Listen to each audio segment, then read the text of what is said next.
Asanteni sana, tuwapongeze kwa makofi, kwa makofi, kwa makofi, kwa makofi. Wanapoondoka tuwapongeze kwa makofi tafadhali. Mike Getone. Asante sana. Nimepata ujumbe wake ndugu yangu Fanuel ananiambia kwamba wanaitwa Kagan. Ati wanaitwa? Kochia. Wanaitwa? Kagan. Kagan. Very well, that has been one of the sights and sounds live from Embu. Traditional dance group from Luo Nyanza there, taking their steps there to entertain the crowd as we wait for the chief guest, President William Ruto, who we expect to lead the 60th celebrations of Madaraka Day today.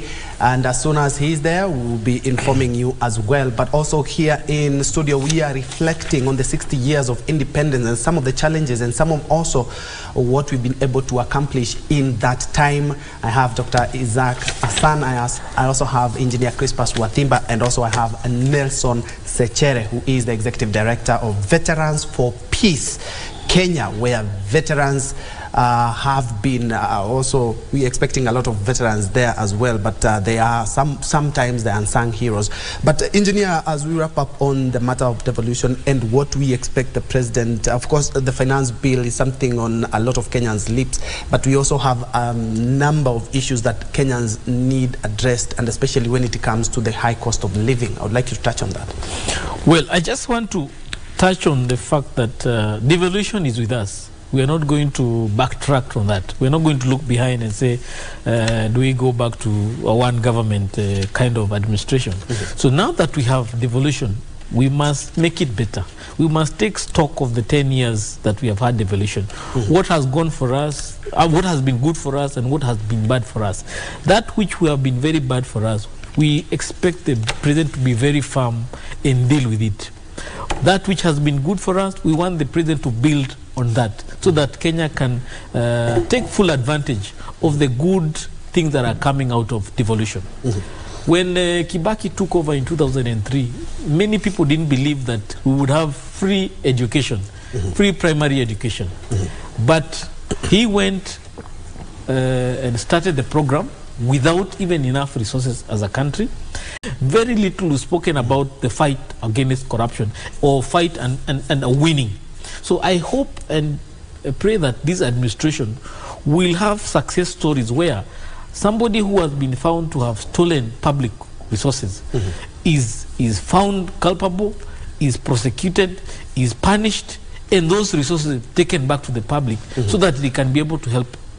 So we hope that if this is fought, then when it comes to us asking for more taxes, it will be an easy conversation, because we can be able to trust the government with our resources. But as we are now, even if you put how beautiful these levies will look in terms of what they can deliver, but we don't trust the people who are going to manage the resources, it's going to be very hard conversation. We just pray that the government can be able to be as firm as possible with this fight on corruption. Let us be able to be a country where if you're given a public position, you are satisfied with a small salary as it is.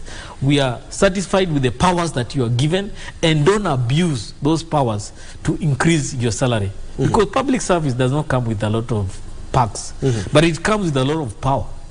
And that power is what is being abused by people to make a lot of money. We've seen an employee of Nairobi City Council who was earning 21,000 shillings, but he used his power as a procurement officer to amass wealth reaching 500 million Kenya shilling. That is where... In less than 10 years, actually. In less than 10 years. So that's what we're saying. This public office comes with a small pack, but it comes with a lot of power. So when you use this power for your own selfish interest, many Kenyans lose. We have talked about people running for office and spending millions of shillings for a small salary. It's not about the salary they are going to recover their money. It's the power these offices come with. And when those powers are abused, it's Kenyans who suffer. So if we can be very firm in taming how this power is abused by government officials, then as a country we can progress. Kibaki managed to do that. He was surrounded by people who understand where he is going. Kibaki himself never reflected on making himself rich. He entered office and he served the public.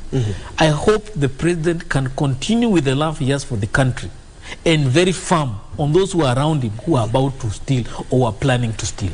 And still on government, engineer, this, incidentally, we are in the 5th regime and happens to be the biggest government that Kenya has had since independence. I would like you to touch on that, because some people have raised issues, and especially when it comes to the CAS positions.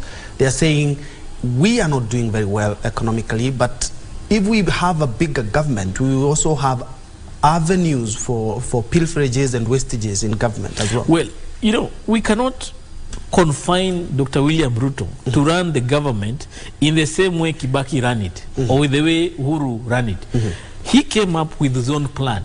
So we must also give him room to deliver his mandate the way he wishes. And if the constitution allows him to hire as many people as possible, let him do that. But what we need to hold him account is that we have given you the room to hire all these people.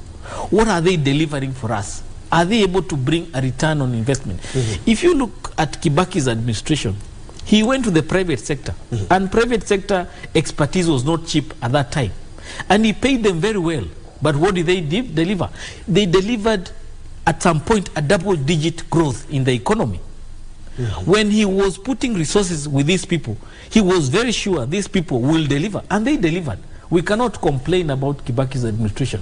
We had enough food for our people. We had enough economic growth at our times. Even after going through 2 referendums and 1 troublesome election, the country still growth was there. Yes. But we have seen peace in the last 10 years. We have spent 9 trillion on infrastructure. And we are told this infrastructure will be the stepping stone for our economic growth. But that economic growth did not translate to money in the pocket.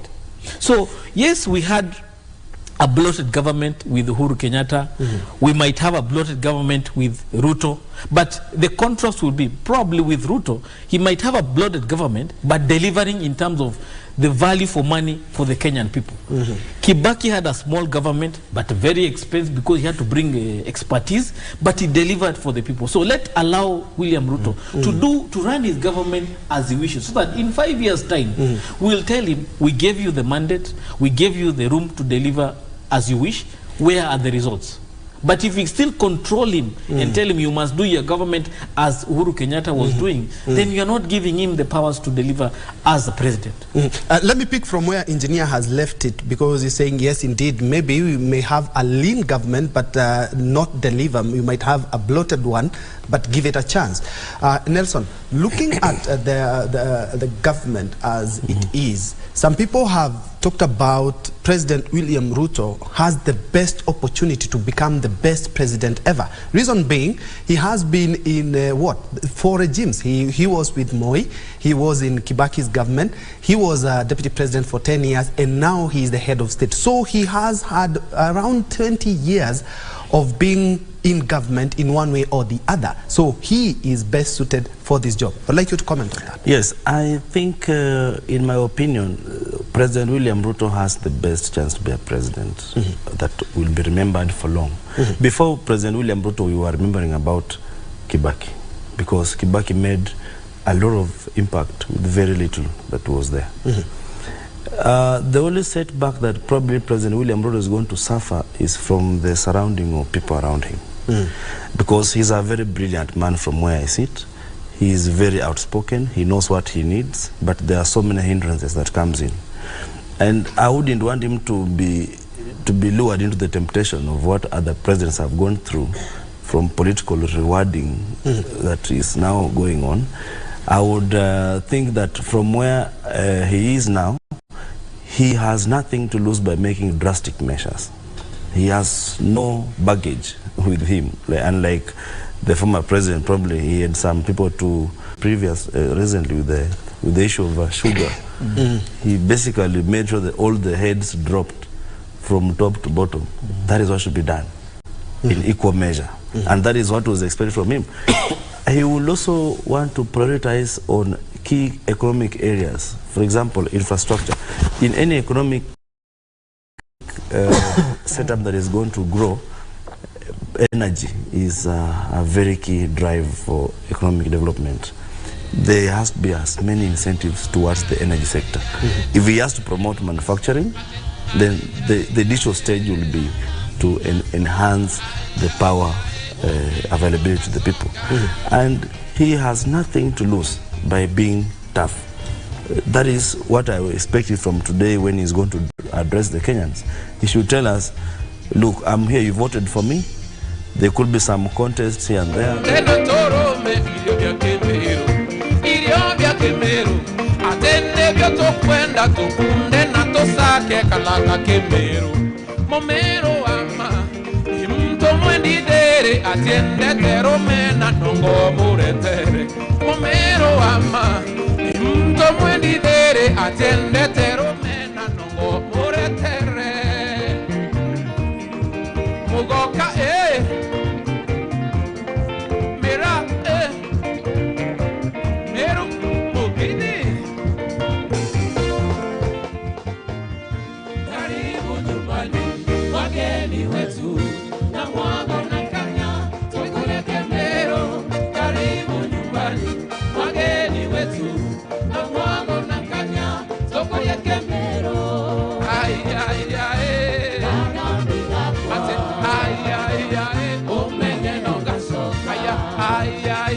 Maita menga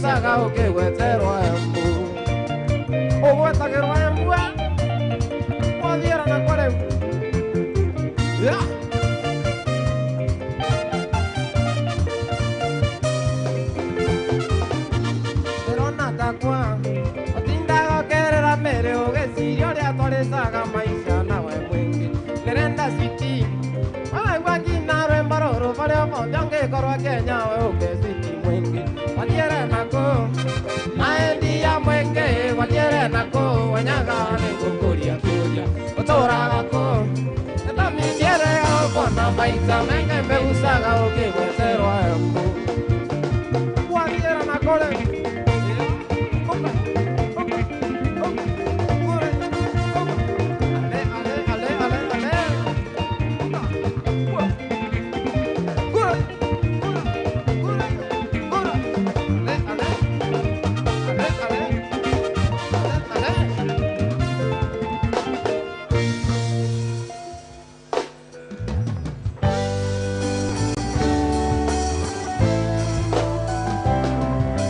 stadium.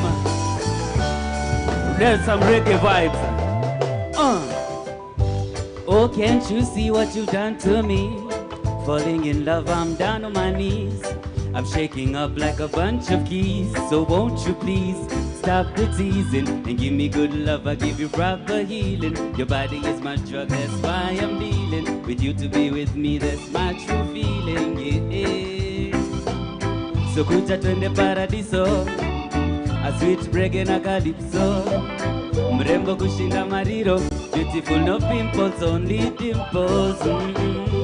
She's fine, that girl is so divine, so divine. And when I'm with her, it's like heaven all the time, all the time. She's fine, that girl is so divine, so divine. And when I'm with her, it's like heaven all the time. Nipe kitu Solomon.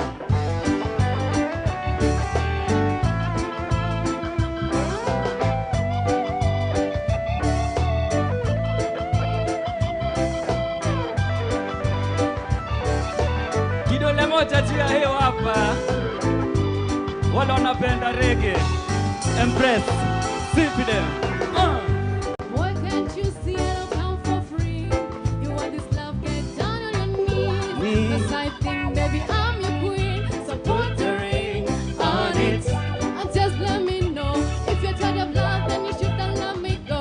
Shouldn't let me go, girl. Baby, don't you break me. Come and save me. Tell me where you're gonna take me. So kuja twende paradiso, a sweet reggae na calypso. Mrembo kushinda mariro, beautiful no pimples, only dimples.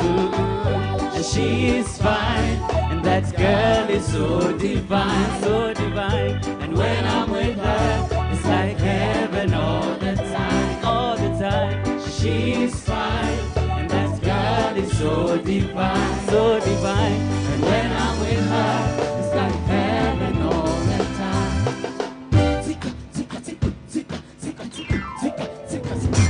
Nilipata mumbi, ameiva sio siri. Dem supa amesimama kama mti kakuzi. Reko kando ye ni mchuzi, ikikuja kwa mademi ni mchuzi. Lakini mimi nakupenda, mademu wa Kenya wapendeza.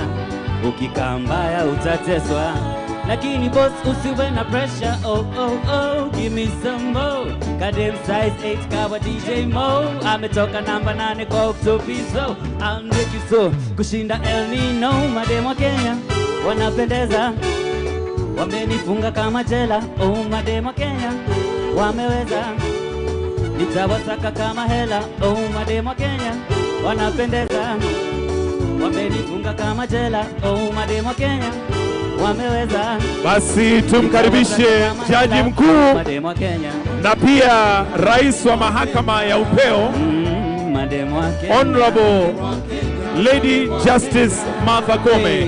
Wapi makofi ya jaji mkuu? And now we have coming in the Chief Justice and the President of the Supreme Court, Lady Justice Martha Koome. Wananchi tumkaribishe kwa makofi. Naona watoto wa shule kweli wanampenda Chief Justice, karibu sana.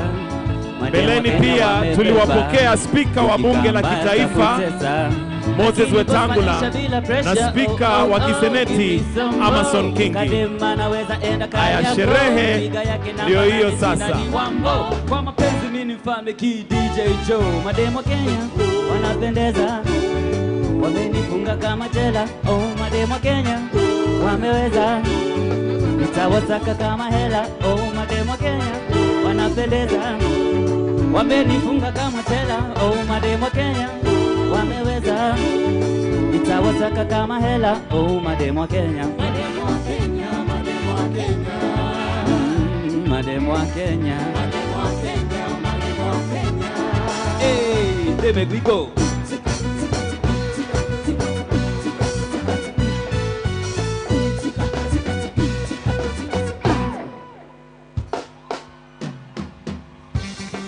Osio, Nizamuzi, Kimwana Aguma. Wakuje tucheze na, wakuje turuke na, wakuje turushe, reke moke, wakuje tucheze na, wakuje turuke na, wakuje turushe, reke moke. Nakuria tumete, ne Jesu ale na tue, nakuria todiete, ne Jesu go tutwara, reke moke, reke moke. Nakuria tumete, ne Jesu ale na tue, nakuria todiete, ne Jesu go tutwara, reke moke, reke moke. Muriega, betagwa disamuzi, arugando runene, romereria siakago, akirie na kiambere, umokete goka, ando agekiero, aweko mogoka, asianyina kabugwa, eshiara, amorera angare, ndagatige kivembe, nasusu atumane kemere, nasusu atumane kemere. Wakuje tucheze na, wakuje turuke na, wakuje turushe, reke moke. Wakuje tucheze na, wakuje turuke na, wakuje turushe, reke moke.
Geta medori, anidare kwa vende, na mamino amaboya. Ke mwana kere kieweka getika nywe madawa, keriga nero enemos, na mamino amaboya. Kere tukado mewaro katika venue ne arume, karega sukuru na mamino amaboya. Kare miwadhi Nairobi, tukariga nero, maminde kere tukengaro retie guru noavyo, kedoko makuradime. Kaya koradime o kedoko makoradime, kaya koradime o kedoko makoradime, kaya koradime o kedoko makoradime, kaya koradime. Nadiera kodoko mana mere ne kasoka, nadiera kodoko mana mere ne kasoka, asiana siarira mami siere ne kasoka, asiana siarira mami siere ne kasoka, nadiera kodoko mana mere ne kasoka. Nadiera kodoko mana mere ne kasoka, asiana siarira mami siere ne kasoka, asiana siarira mami siere ne kasoka.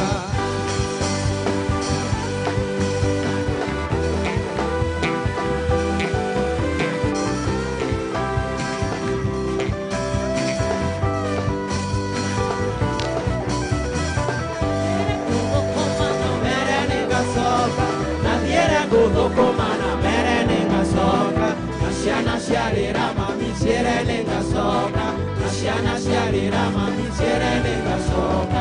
Nadiera kodoko mana mere nenga soka, nadiera kodoko mana mere nenga soka, asiana siarira mami siere nenga soka, asiana siarira mami siere nenga soka.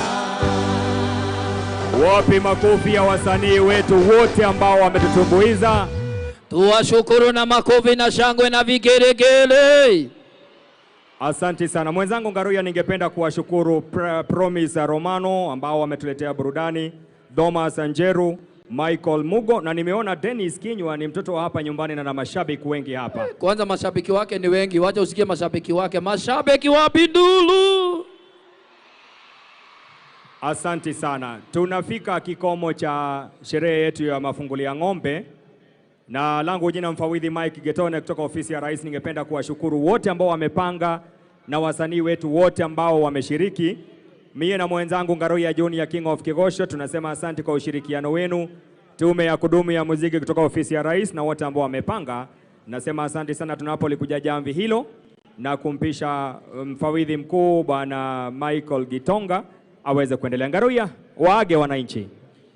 Wow, majina yangu naitwa Ngaroya Junior, the King of Kigosho, kwake Mike Gitonga. Asanteni sana watangazaji wenzangu. Watu wa Embu mko tayari? Naona kwa kweli wako tayari na mada. Kama haujajifamiliarize nayo, basi mada yetu ni kuimarika kwa pamoja kupitia kwa mashirika, biashara na ukusanyaji wa ushuru. Tunamngojea mgeni watu wa heshima ili awe amefika hivi karibuni, na tunajua tayari tushampokea jaji mkuu na rais wa mahakama wa upeo, that is the Honorable Chief Justice Lady Martha Koome. Pia tumempokea spika wa bunge la kitaifa Mheshimiwa Moses Wetangula. Pia tuko na spika wa kiseneti ambaye ni Mheshimiwa Amason Kingi. Pia tuko na the Attorney General pia amefika. Kwa hivyo naona ya kwamba sherehe imefika na sasa ni kuanza tu, tunangojea tu masaa, na tunajua ya kwamba kikawaida mambo ya jeshi ina operate what we call on military precision. Kwa hivyo masaa ndio hayo sasa yanakaribia. Kwa hivyo hii karibuni tutaanza sherehe kirasmi. Haya basi, tutawaita basi Maroon Commandos watupatie mziki pale, background music kidogo tu. Very shortly we are going to be having the parade beginning, so please let's have our eyes on that. Kwa hivyo Maroon Commandos, just some soft music as we wait for that part to begin.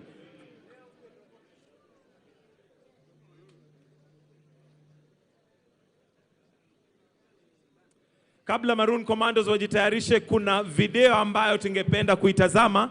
Kwa hivyo naomba fundi wa mitambo tafadhali, hebu tuwekee video tazame screen zetu, tuweke macho kwa runinga. Kuna video fupi pale tungependa kutizama ya yale maendeleo ambayo yanaendelea. Haya, fundi wa mitambo tuende kazi.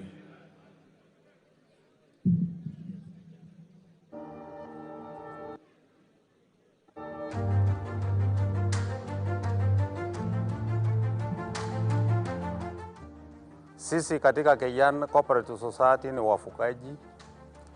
Tunafuga ng'ombe ya saiwal, tuna dairy cows, tuko na miwa na tuko na majani chai. Kwa kila siku maziwa yetu tuna add value katika shamba hili. Asante sana wanaotuelekeza hiyo video. Niombe tuweze kutulia. Ningependa kutambua kuwasili kwake Inspector Generali wa polisi Bwana Japhet Koome, na aweze kusimama kwa niaba ya wale wengine wote service commanders kutoka vikosi vingine vya usalama. Ningependa pia kutambua kuwasili kwa mkuu wa majeshi ya ulinzi Generali Francis Omondi Ogolla, akiwa ameandamana na service commanders, mkuu wa jeshi letu la nchi kavu Luteni Generali Peter Mbogo Njiru, kamanda wa jeshi letu la wanaanga Meja Generali John Mugaravai Omenda, na kamanda wa jeshi letu la wanamaji Meja Generali Jimson Longiro Mtai, akiwa ameandamana na msaidizi wa mkuu wa majeshi ya ulinzi Meja Generali David Keter. Basi wakati wowote tutakuwa tunapokea gwaride rasmi. Mkuu wa majeshi ya ulinzi ameshachukua nafasi yake kuweza kupokea gwaride rasmi hapa uwanjani.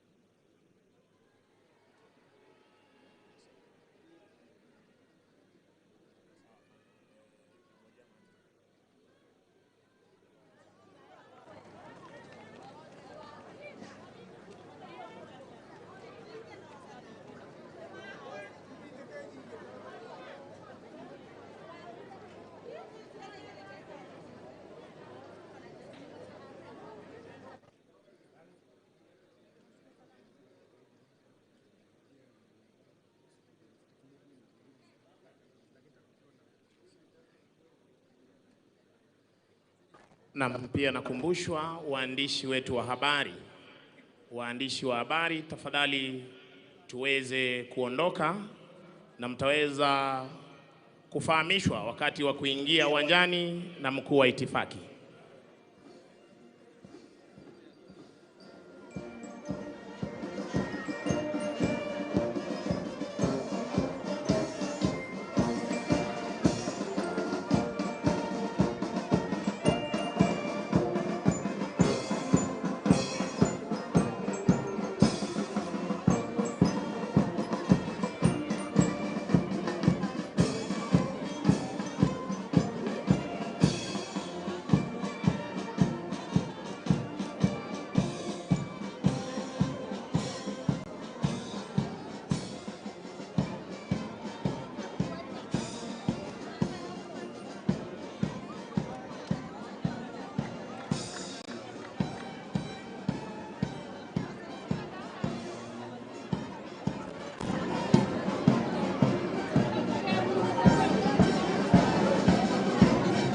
Kwa heshima naomba sote tusimame kuweza kupokea bendera ya kikosi cha 7 cha jeshi letu la nchi kavu.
Asanteni, kwa heshima tunaweza keti tafadhali.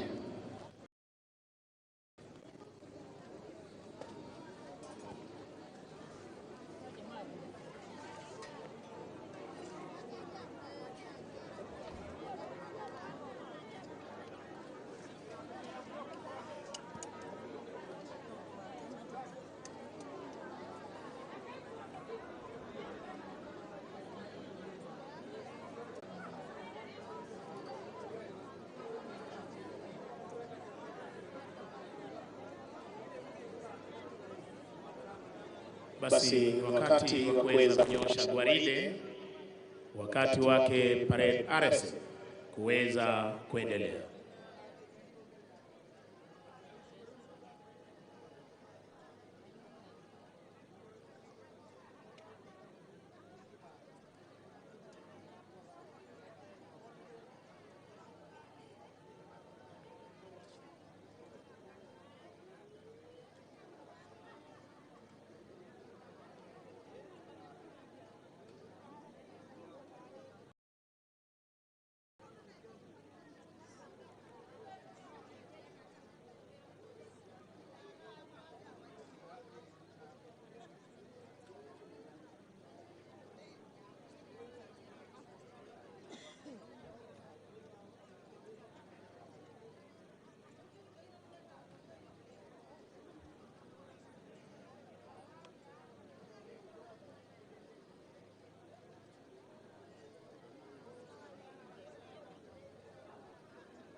Basi baada ya kuhakikisha kwamba gwaride liko tayari siku ya leo, ni zamu ya mkuu wa gwaride hii kuweza kuchukua usukani kutoka kwake Parade Adjutant.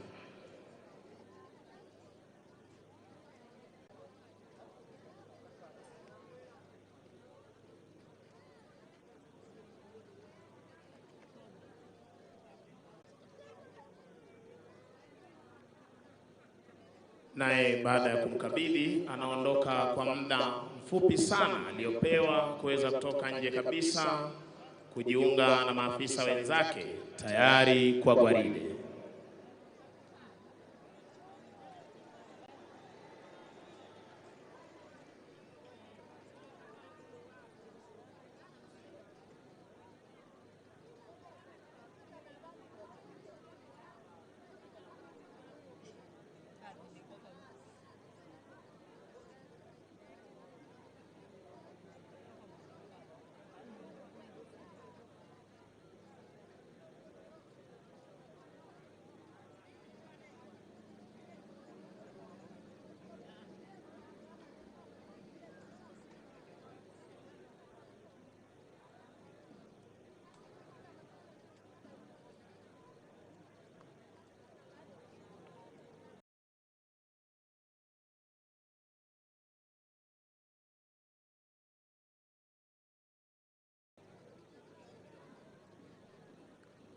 Kwa ishara ya ngoma ndio mkuu wa divisheni ya kwanza, divisheni ya pili, ya tatu, ya nne na pamoja na Parade Adjutant wanaingia ndani ya gwaride tayari kwa gwaride.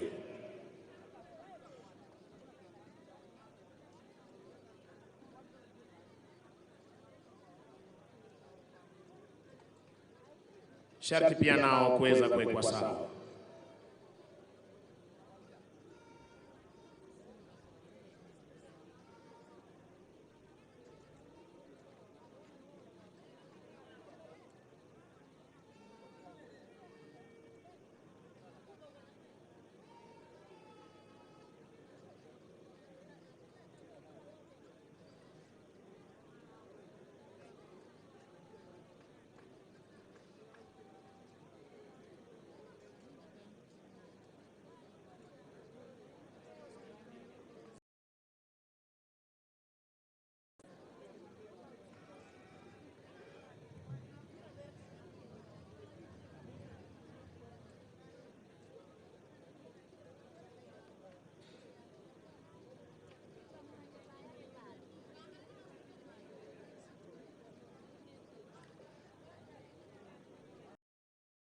Spika wa mabunge yote mawili,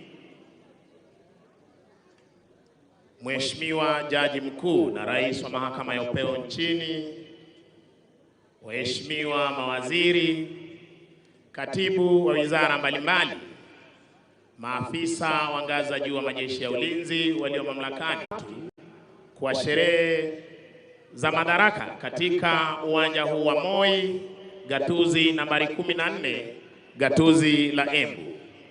Wima uwanjani ni gwaride la heshima linaandaliwa na majeshi ya ulinzi ya Kenya. Mavazi mekundu jeshi letu la nchi kavu, mavazi ya samawati jeshi letu la wanaanga, na mavazi meupe jeshi la wanamaji. Mkuu wa gwaride hii ni Luteni Kanali Nyamo Kasaine, divisheni ya kwanza ya jeshi letu la nchi kavu, kikosi cha 7 kiko chini yake Meja Kalpitas Namro. Divisheni ya pili inaongozwa naye Captain Edwin Kemboi Chemwaina. Divisheni ya 3 inaongozwa naye Meja Douglas Wanjohi Mwangi, ikiwa ni divisheni ya jeshi letu la wanaanga. Divisheni ya 4 jeshi letu la wanamaji iko chini yake Meja Eric Mwangi. Parade Adjutant Meja Zefania Stima Onyampo.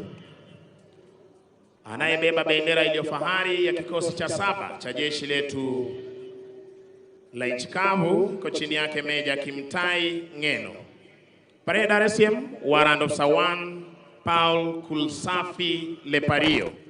Wanaopeana ulinzi wa bendera hii Senior Sergeant Pius Kimani akishirikiana naye Sergeant Richard Mulwa. Kuondoa jukwaa la rais liko chini yake Sergeant Khalid Mohamed. Mziki unazidi kuporomoshwa na bendi za majeshi ya ulinzi.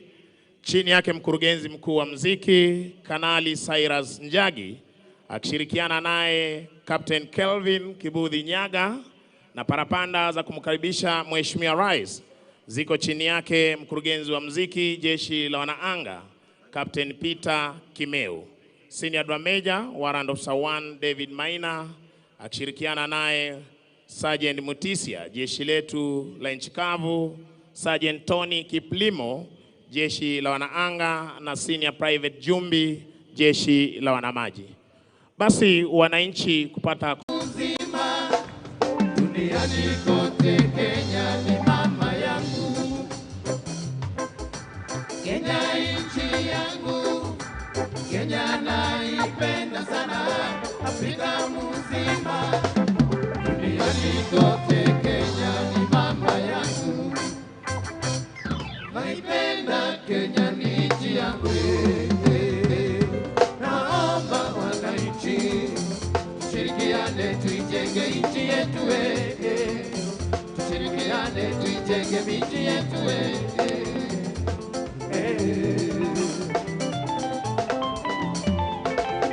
Viongozi wote wa nchi yetu, naomba kuendeleza. Viongozi wote wa nchi yetu, naomba kuendeleza Kenya yetu kimaendeleo, tutashinda kiuchumi na kilimo tutanufaika.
ulimwenguni kote, Kenya imesifika sana. Kenya ni ulimwenguni kote Kenya imesifika sana. Kenya ni nchi yangu naipenda sana, ulimwenguni kote Kenya imesifika sana. Kenya ni nchi yangu naipenda sana, ulimwenguni kote Kenya imesifika sana. Yes, Maroon Commandos, tunaomba muendelee na burudani iwapo mtatupa wimbo Christina Dada.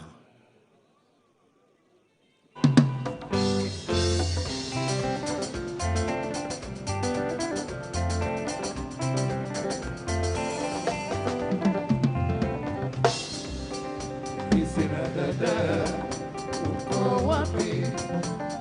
Nakutafuta sikuoni.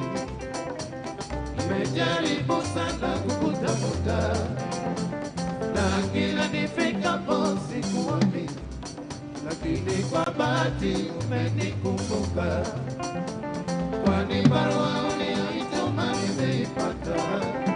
Sasa nakuomba unieleze siku ambayo utafika. Sasa nakuomba unieleze siku ambayo utafika. Christina Dada, uko wapi? Nakutafuta sikuoni. Nimejaribu sana kukutafuta, na kila nifikapo sikuoni, lakini kwa bahati umenikumbuka, kwani barua uliyoituma nimeipata. Sasa nakuomba unieleze siku ambayo utafika. Sasa nakuomba unieleze siku ambayo utafika.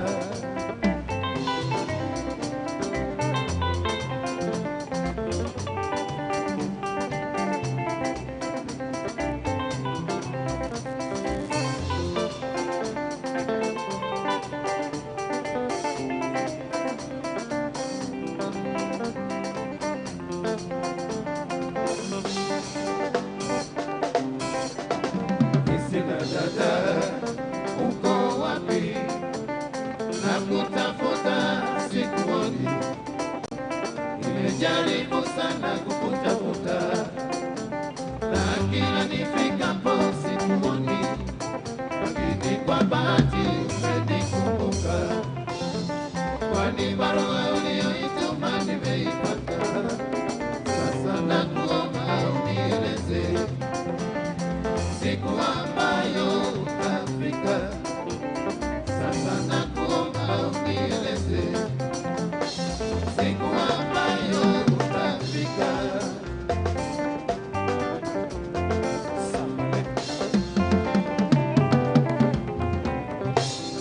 Siku gani dada utafika?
Asante sana Maroon Commandos kwa hiyo wimbo ambao tunaendelea kusikiza vizuri sana. Pale tumkaribishe kwa makofi mkuu wa mawaziri Mheshimiwa Musalia Mudavadi amefika wakiwa pamoja, wameambatana na Bi Tesi Musalia. Tuwapigie makofi tafadhali wakiingia. Karibuni sana. Na pia tunashukuru wananchi ambao tunaona wamefika hapa katika sherehe za 60 za sikukuu ya Madaraka, uga wa Moi, gatuzi la Embu. Na naona pia kule nje wamefurika kabisa. Wananchi wamejitokeza ili waonyeshe uzalendo wao wakiwa wamekuja kusherehekea sherehe za 60 sikukuu ya Madaraka. Tujipigie makofi tafadhali. Karibuni sana. Pia tumeona gavana wa Embu Mheshimiwa Cecily Mbarire amefika, na tumpigie makofi tukimkaribisha. Karibu sana gavana na magavana wote ambao hata wewe karani amka kumekuja pande hizi ndizo za kutakasi kivuna ndui mkubwa kwa ujenzi wa taifa kwani hicho kiini hasa kisababisha joja ewe ndugu yangu amka kumekuja. Haya basi, makofi. Tumkaribishe naibu wa rais Mheshimiwa Rigathi Gachagua. Wapi makofi ya naibu wa rais? Najua kwamba mada ni kuimarika kwa pamoja kupitia kwa mashirika, biashara na ukusanyaji wa ushuru. Kwa Kiingereza tunasema develop through cooperatives, trade and revenue collection. Na tunawashukuru pia wananchi wote ambao wamejitokeza kwa roho moja, wamefika kwa wingi kabisa hapa ndani katika uga wa Moi, lakini pia pale nje tunaona ya kwamba wananchi wamefurika kwa wingi kabisa kuja kusherehekea pamoja hapa katika sherehe za 60. Haya basi, Maroon Commandos, tuendelee tukingojea kidogo kidogo hivi. Tumeanza tayari.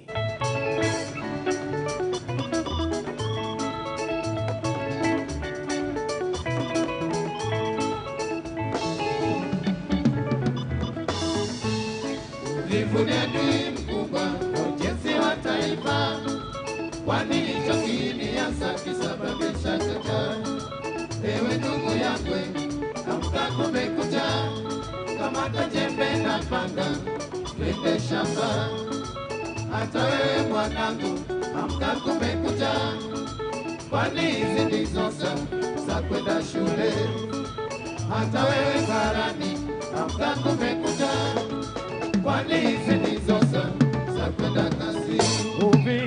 Ndio adui wa ujenzi wa taifa, jiepushe na uvivu, tujenge taifa. Ndugu yangu twende shamba, jiepushe na uvivu, tujenge taifa. Mwanangu umekuja, amka uende shule, elimu ndio msingi wa maendeleo. Umekuja, amka uende kazi, jiepushe na uvivu, tujenge taifa. Ndugu yangu umekuja, amka uende shamba, jiepushe na uvivu, tujenge taifa. Mwanangu umekuja, amka uende shule, elimu ndio msingi wa maendeleo. Umekuja, amka uende kazi, jiepushe na uvivu, tujenge taifa. Uvivu ndio adui wa ujenzi wa taifa, jiepushe na uvivu, tujenge taifa.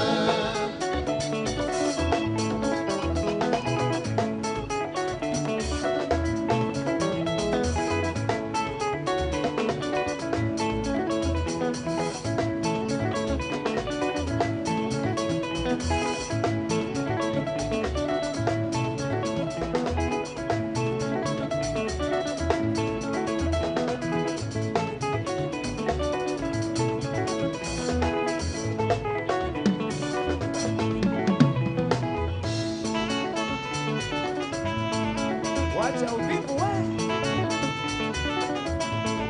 Chapa kazi, chapa kazi.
Haya basi, pale sasa tunamtokea rais mstaafu wa taifa la Niger wa Issoufou Mahamadou. Wapi makofi yake akipokewa na naibu wa rais Rigathi Gachagua. Pale basi tunamuona rais mstaafu wa taifa la Niger, Mheshimiwa Issoufou Mahamadou. We now welcome the former president of Niger, His Excellency Issoufou Mahamadou, who has now walked in and received by His Excellency the Deputy President Rigathi Gachagua, together with Pastor Dorcas. Maroon Commandos, tuendelee.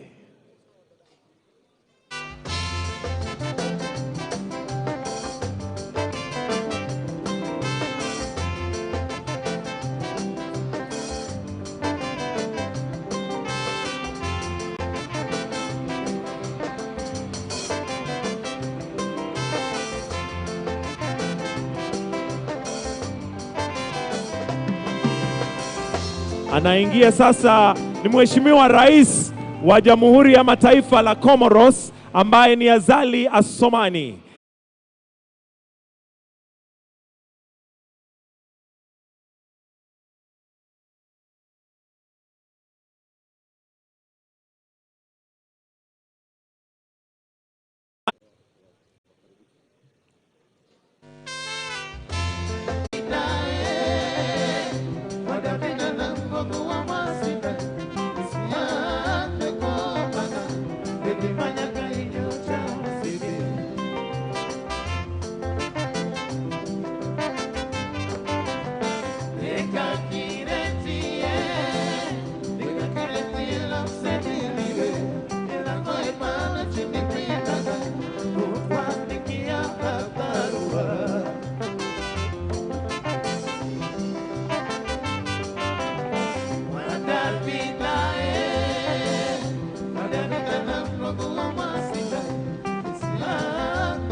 Asante Maroon.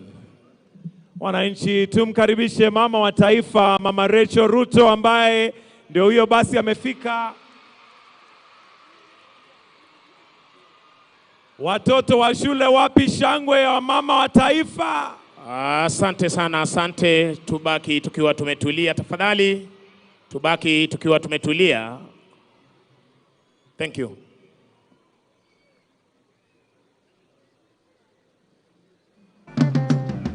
Maroon, asante Maroon Commandos tafadhali. Thank you Maroon. Tubaki tukiwa tumetulia.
Basi kwa parapanda hizo ni dhahiri shahiri kwamba anajiunga nasi Rais wa Jamhuri ya Kenya na Amiri Jeshi Mkuu.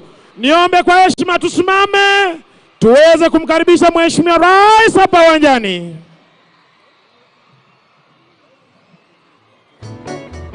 Haya basi, makofi, shangwe na vigelegele. Mgeni wetu wa heshima, karibu. Wapi makofi? Moja, mbili,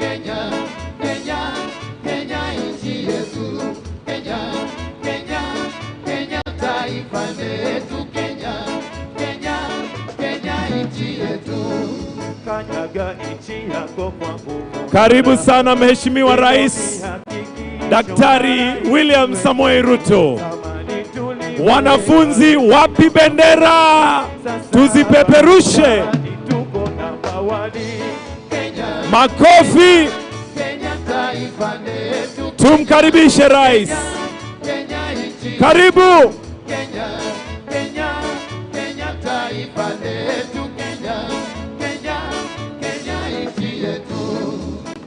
Welcome, Your Excellency, the President of this great nation, Dr. William Samoei Ruto. Mbele yako ni wanafunzi kutoka shule mbalimbali. Kweli mmejitokeza.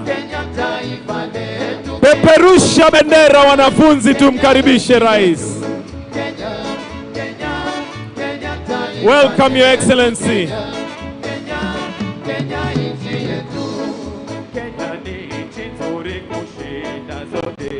Barani hata pwani kwa butia kote, jambugani kunono kote, twaweza kutumia pahali popote.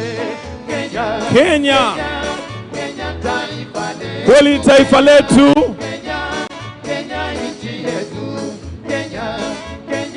Tumkaribishe Rais kwa makofi wa Jamhuri ya Kenya.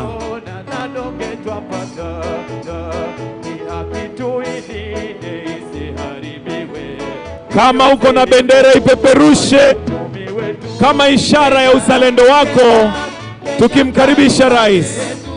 Karibu sana Daktari William Samoei Ruto, Rais wa Jamhuri ya Kenya. Na tunakaribisha katika sherehe za 60 sikukuu ya Madaraka katika uga wa Moi, gatuzi la Embu. Welcome to Moi Stadium, Embu, the county of Embu. Karibu sana Rais.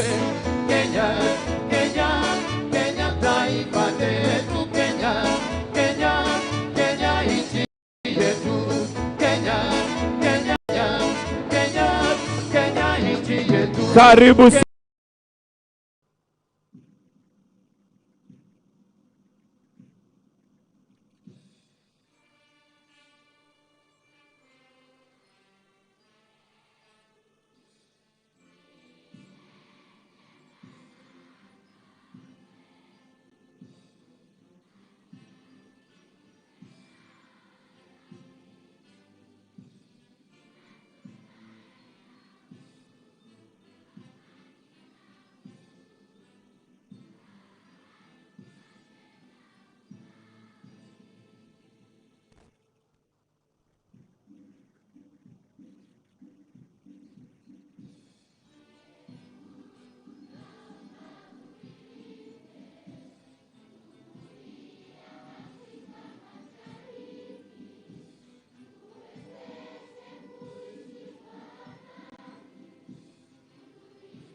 Naam, mkuu wa gwaride hivi sasa kija kumwomba kwa heshima Rais wa Jamhuri ya Kenya na Amiri Jeshi Mkuu, majeshi yote ya ulinzi ya Kenya, idhini ya kuweza kukagua gwaride la heshima lililoandaliwa na majeshi ya ulinzi ya Kenya.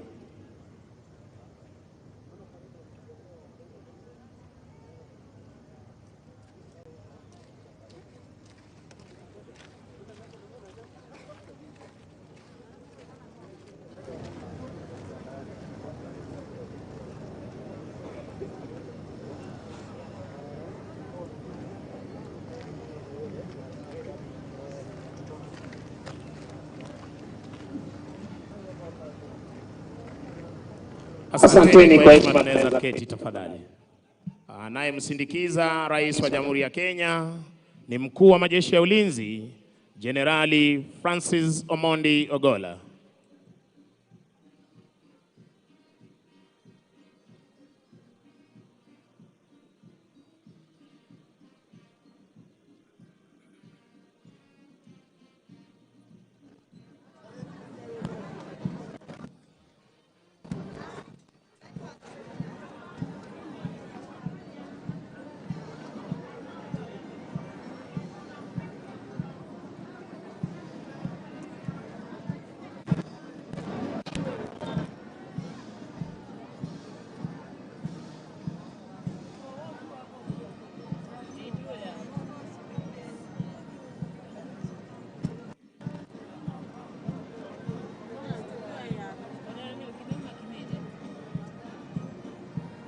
Bendera ya kikosi hupewa heshima ya hali ya juu, tunavyoshuhudia Mheshimiwa Rais akipeana heshima yake kwa bendera ya kikosi cha 7.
Sasa mkuu wa gwaride hii akiomba idhini kutoka kwake Mheshimiwa Rais ya kuweza kuondoa gwaride uwanjani.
Kwa desturi za kijeshi, shati bendera ya kikosi kuwa mbele ya gwaride unavyoshuhudia hivi sasa toka kwa Kekala Officer na Parade RSM wakiweza kuchukua nafasi yao.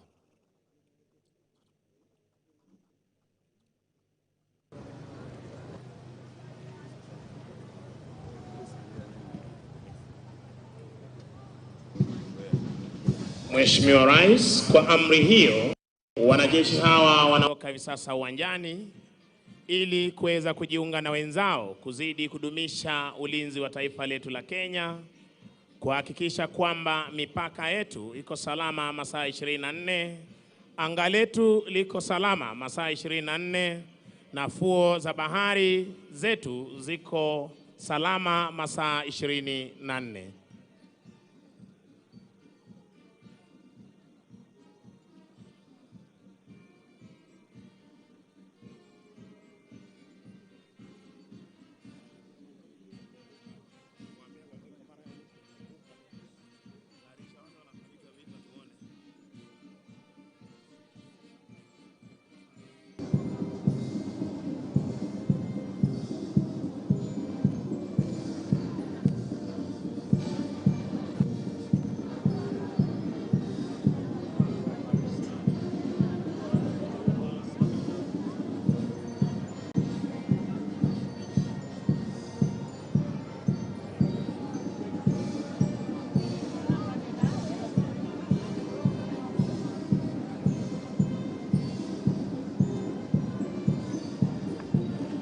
Mheshimiwa Rais, mkuu wa gwaride hii ni Luteni Kanali Nyamo Kasaine, divisheni ya kwanza jeshi letu la nchi kavu, chini yake Meja Kalpitas Namron, afisa aliyetwikwa jukumu la kubeba bendera iliyo fahari ya kikosi cha 7, Luteni Kimtai Ngeno. Parade RSM, Warrant Officer 1 Paul Kulsafi Lepario. Divisheni ya pili chini yake Captain Edwin Kemboi Chemwina wakiwa katika mavazi yao rasmi ya sherehe.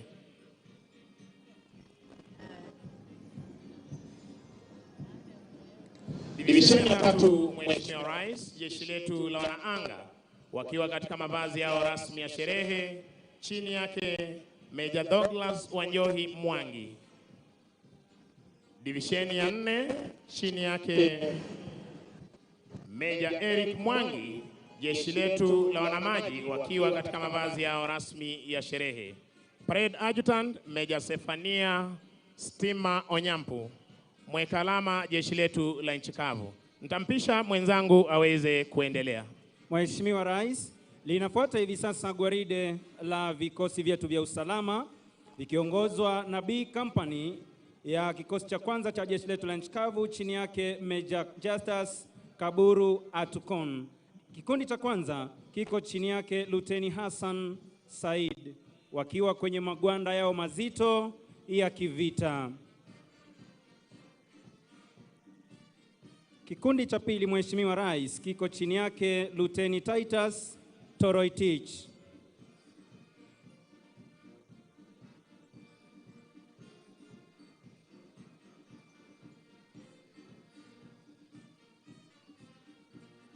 Kikundi cha tatu kiko chini yake Luteni Eddie Omondi. Captain Company Sergeant Major ni Warrant Officer 2 Ali Osman.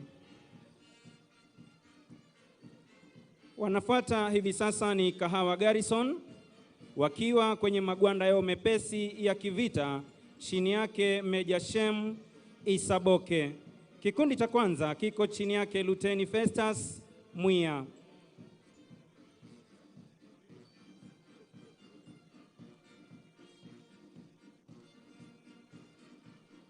Kikundi cha pili kiko chini yake Luteni Mark Olo.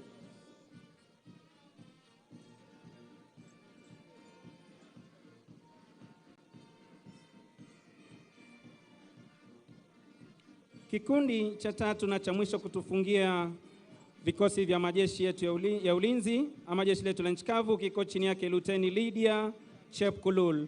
Company Sergeant Major ni Warrant Officer 2 Walter Kailong. Mheshimiwa Rais, Vinafuata hivi sasa vikundi vya polisi wa taifa chini yake Superintendent Agnes Magiri akisaidiana na Chief Inspector Wycliffe Msioka. Kikundi cha kwanza kitengo cha wanaume kikiwa kwenye mavazi yao ya rasmi ya sherehe kiko chini yake kitengo cha kinadada kiko chini yake Chief Inspector Dorothy Kamundi akisaidiana na Inspector Faith Kariuki.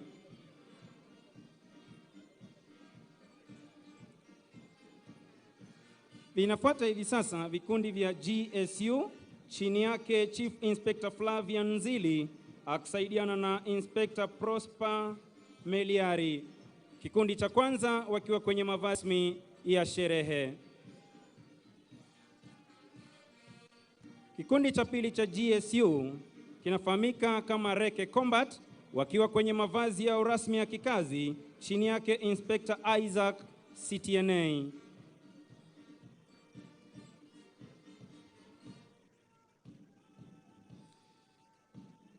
Mheshimiwa Rais, kinafuata hivi sasa kikosi spesheli cha polisi kinachotumia majibwa chini yake Chief Inspector Francis Mtangili akisaidiana na Inspector Daniel Onala. Vinafuata hivi sasa vikundi vya askari wa utawala chini yake Superintendent Gladys Kosgei akisaidiana na Chief Inspector Anthony Lokomani. Kikundi cha kwanza kitengo cha wanaume wakiwa kwenye mavazi ya rasmi ya sherehe kiko chini yake Inspector Zakari Masharia. Kinafuata hivi sasa kikosi maalum cha kupambana na wezi wa mifugo chini yake Inspector Kennedy Ngare.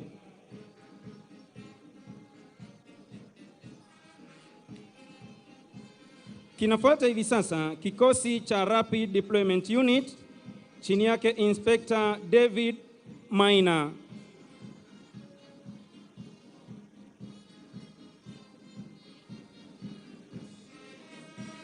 Kutufungia vikosi vyetu vya askari wa utawala ni Border Police Unit chini yake Inspector Peter Sendeu Onsarigo.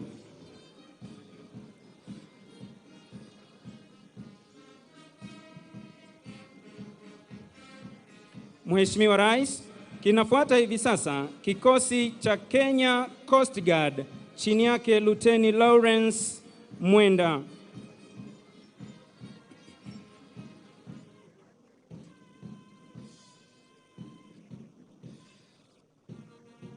Mheshimiwa Rais, vinafuata hivi sasa vikundi vya polisi ama askari wetu wa magereza wakiwa chini yake Superintendent Jeremia Kemboi akisaidiana na Chief Inspector Josephat Mwirigi. Kikundi cha kwanza kitengo cha wanaume wakiwa kwenye mavazi yao rasmi ya sherehe. Kikundi cha pili kitengo cha kinadada kiko chini yake Chief Inspector Kasiti Anusu akisaidiana na Inspector Cecilia Mungai. Kutufungia vikundi vyetu vya askari wa magereza ni kikosi spesheli cha kupambana na ghasia wakiwa kwenye mavazi ya rasmi ya kikazi kikiwa chini yake Inspector Cecilia Mungai.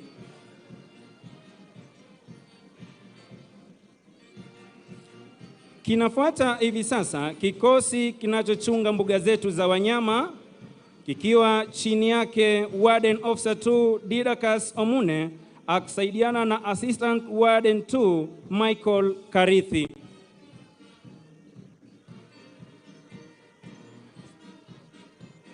Kinafuata hivi sasa kikosi kinachochunga misitu yetu chini yake Superintendent Philip Ndiema akisaidiana na Chief Inspector George Kimani. Mheshimiwa Rais, kikosi kinachofuata hivi sasa ni vijana wa huduma kwa taifa, National Youth Service, wakiwa katika mavazi yao rasmi ya sherehe chini yake Superintendent Philip Kemboi akishirikiana naye Chief Inspector Caroline Karimi. Kikundi cha kwanza chini yake Inspector James Mwaniki wakiwa katika mavazi yao rasmi ya sherehe.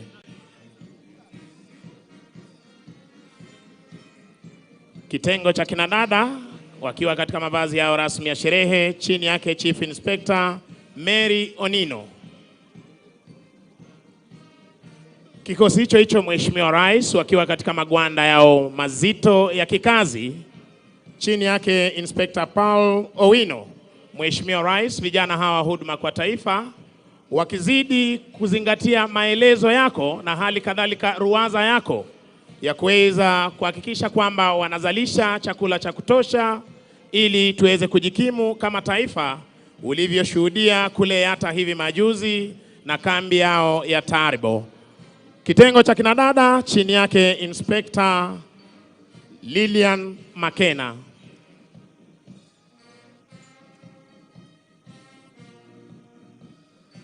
Kutufungia gwaride la vikundi, mgeni wetu rasmi ni askari wa kaunti ya Embu wakiongozwa naye Inspector Joseph Ndwiga na Sergeant Anthony Gitonga. Tuwape makofi tafadhali askari hawa wa kaunti ya Embu kwa kazi nzuri ambayo wanazidi kufanya.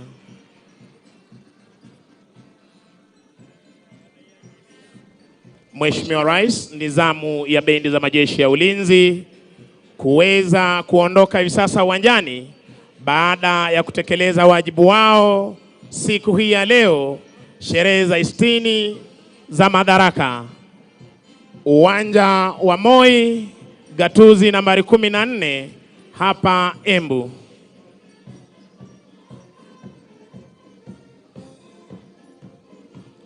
Chini yake mkurugenzi wa muziki Captain Kelvin Nyaga, jeshi la nchi kavu, Senior Drum Major Warrant Officer 1 David Maina. Basi Mheshimiwa Rais, tutafuata tamasha za ndege zetu za kijeshi tukiletewa na jeshi letu la wanaanga, na kwa mengi zaidi nitampisha Koplo Jabiri Banzi aweze kuendelea. Asante sana mwenzangu. Mheshimiwa Rais, kutufungulia onyesho letu la ndege ni ndege aina ya Tukano, ndege zinazotumika na marubani wetu kwa mafunzo ya kiwango cha juu, zikipaa kwa utaratibu kabisa. Chini yake overall lead pilot Major Patrick Makali akisaidiana na Major Peter Mairura. Tuwape makofi marubani wetu. Kikundi cha pili Mheshimiwa Rais ni ndege aina ya F5, ndege zilizo na uwezo wa kuruka kwa kasi kabisa, kupambana na ndege za adui angani na vilevile kusaidiana na jeshi letu la nchi kavu kuweza kuangamiza ngome za maadui. Kama wanavyosema majeshi yetu ya ulinzi, one force, one mission. Mheshimiwa Rais, ndege hizi hivi sasa zinajipanga ili kuweza kurudi mahali hapa ili kuweza kutuletea maonyesho mbalimbali, ndege moja baada ya ingine. Ndege hizi huruka kwa kasi zaidi na mara nyingi hutoa sauti kali ambayo hiyo ni ishara kamili ya mwendo wake na jinsi inavyorusha makombora kwenye ngome za adui wakati wa operesheni mbalimbali. Ndege ya kwanza Mheshimiwa Rais inakuja inatuletea mizunguko ya kushoto. Tuwape makofi marubani wetu.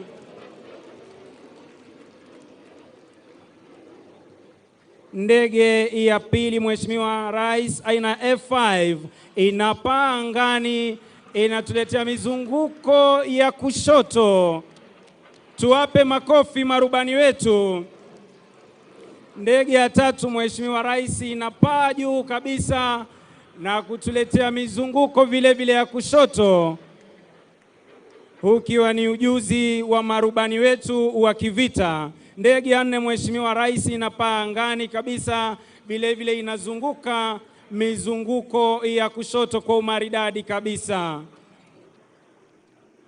Ndege ya tano inaruka kwa kasi kabisa kupaa angani na kuzunguka mizunguko ya kushoto. Tuwape makofi marubani wetu wanaposherehekea siku ya Madaraka hapa gatuzi la Embu. Mheshimiwa Rais, ndege hizi huweza kushambulia ngome za adui na vile kuweza kupambana na ndege za adui zikiwa angani. Zinarudi tena ndege 3 aina ya Tukano zikipaa kwa taratibu kabisa na kuachana kushoto kulia, katikati ikipanda juu kabisa kulala chali na kurudi sehemu iliyotoka. Tuwape makofi marubani wetu. Asanteni Mheshimiwa Rais kutufungia onyesho la ndege siku hii ya leo. Ni ndege aina ya Puma ambayo imelibeba bango linalosema Happy Madaraka Day. Inapaa kwa utaratibu kabisa. Jambo la kufurahisha Mheshimiwa Rais ni kwamba ndege hii iko chini yake rubani wetu mwanadada ambaye ni Major Alice Orina. Tumpe makofi. Asanteni. Nitarudisha kwa mwenzangu Sergeant Ben Misango aweze kuendelea. Asante sana Mheshimiwa Rais, na huo ndio utakuwa mwisho wa tamasha zetu za kijeshi kwa pamoja. Ningependa kuwashukuru waliofanikisha makala haya Mheshimiwa Rais, bila kuwasahau wahandisi kutoka idara ya jeshi chini yake Brigedia Mrasha pamoja na kanali walioweza kufanikisha ujenzi wa uwanja huu, na hali kadhalika niweze kushukuru flagstaff wetu Major Peter Etiang, Major Kibia Njuguna, Warrant of Star 2 Isaiah Macharia Ndiritu, Major Otongo, Major Ndei na Major Otieno, bila kuwasahau Defense Forces Sergeant Major, Warrant of Star 1 Elijah Pro Koranga, Kenya Army Sergeant Major, Warrant of Star 1 Fanuel Mahebo, Kenya Air Force Sergeant Major, Warrant of Star 1 Dennis Namunyu Oletalengo, na bila kumsahau Naval Star Major, Warrant of Star 1 Bwana Haji Omar, wote wakiwa ni OGW. Ni washukuru wenzangu Koplo Jabiri Banzi, Koplo Mdoni na Koplo Jefwa. Jina langu ni Sergeant Misango Mbae, nikiwarejesha moja kwa moja hadi kwake Bwana Mike Githone aweze kuendelea. Shukran za dhati Mheshimiwa Rais. Inafuata sasa tamasha na gwaride la maaskauti wa kike na wa kiume pamoja na St. John Ambulance. Mheshimiwa Rais, bendi yetu ya maaskauti ni kutoka shule yetu ya Wahundura Scouts Band iliyoko chini ya himaya za mwalimu mkuu Bwana Muchiri Mukunga, na nitaomba sasa Mheshimiwa Rais, kwa ruhusa yako, bendi chukua nafasi yenu.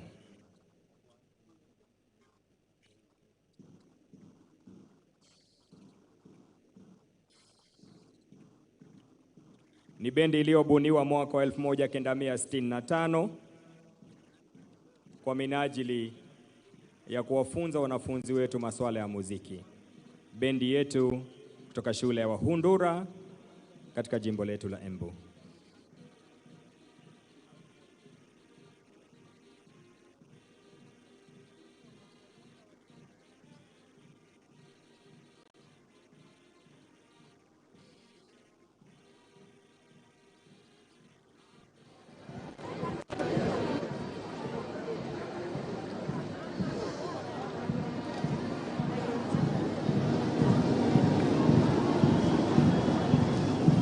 Ni vyema kukumbuka kwamba mlezi mkuu wa maskauti wote nchini Kenya, the patron, si mwingine mbali ni Mheshimiwa Daktari William Samoei Ruto, Rais wa Jamhuri ya Kenya na Amiri Jeshi Mkuu wa Majenzi.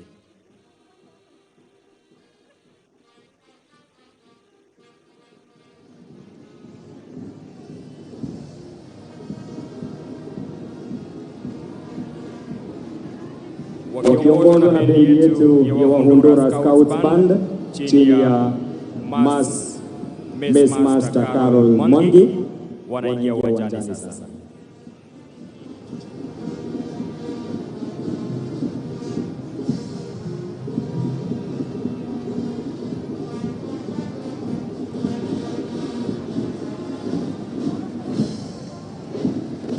bendi yetu ya Wahundura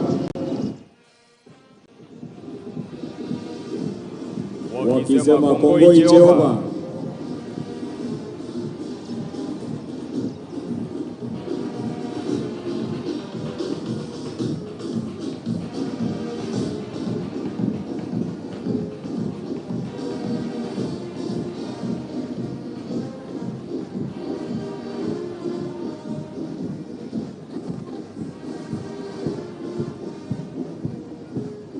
Wanachukua nafasi yao bendi yetu kutoka shule yetu ya Wahundura ili kuweza kuvipisha vikundi mbalimbali kupita mbele ya Mheshimiwa Rais.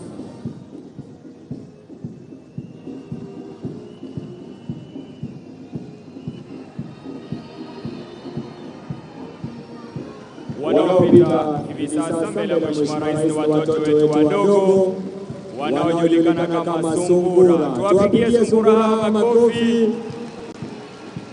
wakivalia stafu zao kitambaa cha rangi ya manjano, miaka 6 hadi 11. Moto, do your best. Wanafuata wanachipukizi wakivalia sare yao kijani kibichi, miaka 12 hadi 15. Moto, be prepared. Wanafuata wanamwamba Scouts ambao wamevalia maroon, miaka 16 hadi 18. Moto, look wide. Mheshimiwa Rais wanafuata jasiri waliovalia rangi ya chungwa, miaka 19 hadi 26. Their motto, service.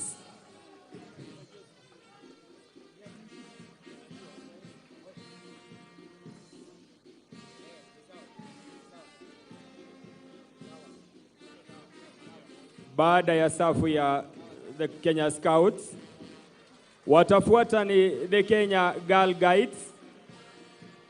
Wanaongoza ni watoto wetu wa miaka 3 hadi 6, the preschool, ambao Mheshimiwa Rais ni Rainbow. Tuwapigie makofi wana Rainbow wetu. Kwa karibu wanafuatwa na Brownies ambao ni miaka 6 hadi 9, the lower primary Brownies.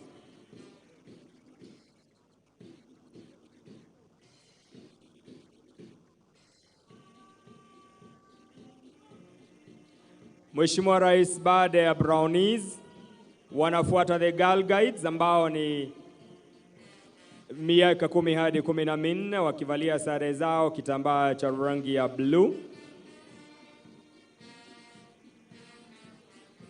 Wanaofuata Girl Guides, Mheshimiwa Rais, ni Rangers Guides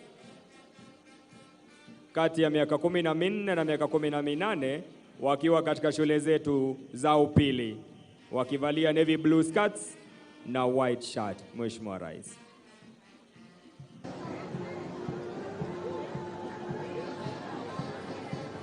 Kwa karibu Mheshimiwa Rais ni St. John Ambulance. Shirika la St. John's ambalo lilibuniwa mwaka 1923 kupitia kitengo cha Kenya Police. Majukumu yao Mheshimiwa Rais ikiwa ni kupambana na majanga makuu na hata yale madogo na kuwafunza vijana kujikimu maishani na kuweza kuwa wazalendo. The St. John Ambulance. Mheshimiwa Rais wakipita mbele ya jukwaa lako.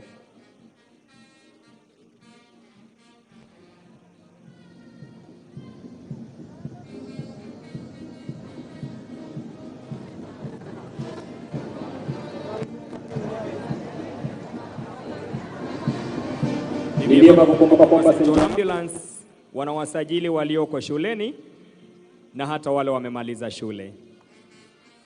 Tuwapongeze kwa makofi wanapopita mbele ya jukwaa la Mheshimiwa Rais, the St. John Ambulance, na shukrani kwa majukumu yenu.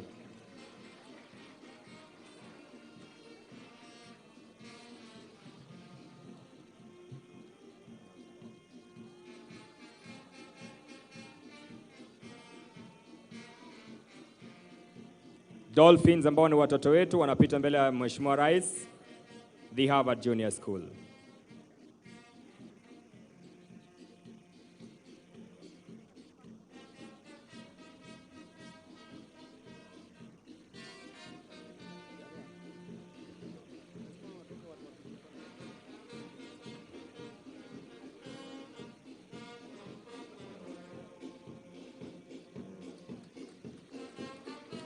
Tupongeze bendi yetu ya Wahondora Scouts Banda chini ya mkurugenzi wa muziki dada Purity Kamara, the Mass Master Carol Mwangi chini ya uongozi wa bwana Mochiri Mungunga, Board of Management mwenyekiti akiwa ni bwana Samuel Mwaniki. Hongera sana Wahondora Scouts.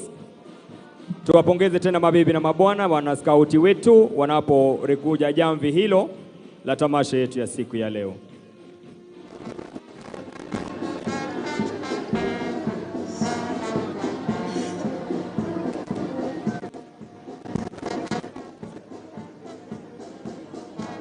Inafuata Mheshimiwa Rais, ni gwaride speciali la mahasla wa hapa Embu, Mheshimiwa Rais, wakiongozwa na Luteni Brigedia Waziri Mheshimiwa Moses Kuria. Labda mwenzangu Sara utueleze hawa mahasla ni akina nani haswa? Ni kikundi cha vijana ambao wameweza kufuzu katika taasisi mbalimbali kama vile TVET, na ni wale ambao wameweza kupokezwa kupitia kwa wizara hiyo different attachments na internship. Mwenzangu chipokeze. Lengo kuu la wizara hii ni gani na hawa mahasla wetu mwenzangu? Ni kunolewa makali yao ya zile taaluma ambazo wamepokezwa ili kufaa katika soko mbalimbali za kutafuta ajira. Wale wanatutizama nyumbani mahasla ambao pia wangependa kuingia kwenye mpango huu watafanyaje mwanangu? Watafaa kuingia katika tovuti ya wizara hiyo ya www.pip.co.ke ili kuweka taarifa zao pale, ama ukipenda CV kwa wao kudondolewa kwa urahisi na viwanda tofauti tofauti vikiwemo vya kibinafsi na hata wizara za serikali. Nimeelezwa kwamba wizara ina target kuwasajili vijana hawa 1,100 kwa kila county, na pia nimeambiwa kwamba ni maombi ya Mungu kwamba by the end of this year watakuwa wamejaribu kuwasajili vijana 1,500. Ni hayo tu kwa sasa, nimpishe bosi Mike Gitonga. Asanteni sana watangazaji wenzangu, na sasa ningeomba tutulie mahali tulipo ili tuende kwa kipindi cha maombi, na nitawaita wale ambao watatuongoza kwa maombi siku ya leo, na tutaanza na maombi ya kitamaduni kwa lugha ya Kiembu tukiongozwa na mzee Eustace Nyaga Kimani kutoka kaunti hii ya Embu, akifuatwa na Bishop Mureithi Ireri wa kanisa la ACK, na yeye pia atafuatwa na Vimal Chada wa muungano wa waumini wa dini ya Kihindi nchini, akifuatwa na Sheikh Hushim Tawin kutoka Jumuiya Mosque kaunti la mji wa Embu, alafu tumalizie hipikio kipindi na Bishop Paul Karioki Njiru wa kanisa la Katoliki. Hebu tuende kwa maombi. Muroro, muroro, muroro, Gai mwene vinya wonde, netira kuboya utwegue. Rathima thirikari yetu, muthamaki wetu William Ruto na atongoria othe aria umuvete, niguo baba magerage njirari cia muroro. Bururi wetu wa Kenya ugie irio, ugie utonga wa mithemba yothe, niguo twikarage na gikeno na thayu, ona mawira mongerereke. Muroro, muroro, muroro. Almighty and everlasting God, you rule all the nations and direct them according to your will. We thank you for our beautiful country, Kenya, and the opportunity to celebrate this year's Madaraka Day here in Embu. We pray that you will protect and guide our beloved President, His Excellency Dr. William Ruto, the Deputy President, His Excellency Rigathi Gachagua, all the cabinet secretaries, the principal secretaries, and all in authority under him. Heavenly Father, look with favor all the politicians in this country, especially those who are members of our National Assembly, Senate, and the county assemblies, so that the laws they enact will be beneficial to the people of this great nation. We pray for judiciary, which is charged with the responsibility of settling disputes in our country. Guide and bless all the judges, magistrates, and court officials to discharge their duties without fear or favor or prejudice for the good of this country. Sovereign Lord, direct and guide the operations of security agencies in our nation, Kenya, so that the people of this great nation may experience peace. We thank you for the county governments. We pray that you guide all the governors and all those who work under them for the growth of our counties. May the people of Kenya live in peace and harmony for the benefit, honor, and development of our nation. We pray this in the name of God the Father, the Son, and the Holy Spirit. Amen. Om Bhurbhuva Swaha Tatsaviturvareniyam Bhargo Devasya Dhimahi. Dear Lord, as Kenya celebrates 60th Madaraka Day, we pray to you, Lord, give strength, courage to His Excellency the President William Samoei Ruto and his cabinet ministers, PS, CS, and the county governor, our Madam Cicely Berere. Give them strength, courage, and wisdom to service the Kenyans with diligently. What Kenyans are waiting for is service delivery on the ground, because this government is starting from bottom to top. Let God also bless all our leadership in this country, whether it's a National Assembly, whether it's a Senate, MCAs, and other leadership of this country, which can develop and make a value addition to the life of Kenyans. Because when we serve the Vananchi, it is said the worship of God is worship of humanity. We worship the humanity, we help the humanity, we are really serving the God in His name. I want to finish my prayer by saying two things. Almighty God, O Lord, the protector of all, you are the creator of whole universe, hence you are the dearer of anyone. You bestow pleasure after destroying miseries. We meditate on your supreme divinity, which is most auspicious and pure. May you inspire intellect to perform noble needs for the nation. Sarve bhavantu sukhina, sarve santu niramaya, sarve bhadrani pashyantu, mahakashit bhag bhavet. It means, Lord, let all be happy, free from sickness. They dwell in their lifespan, see the prosperity. There should be no miseries. God, we are also very grateful to you. We are having the rains with us now. We went through the severe drought situation since last year. We are grateful to you, Lord, that with this divine intervention of rain, we are going to have a good life for our Kenyans, those who are suffering in various counties in this country. 20 counties were really affected. Embu was one of them. So God, we pray to you with this Om Shanti, Shanti, Shanti. Amen, amen, amen.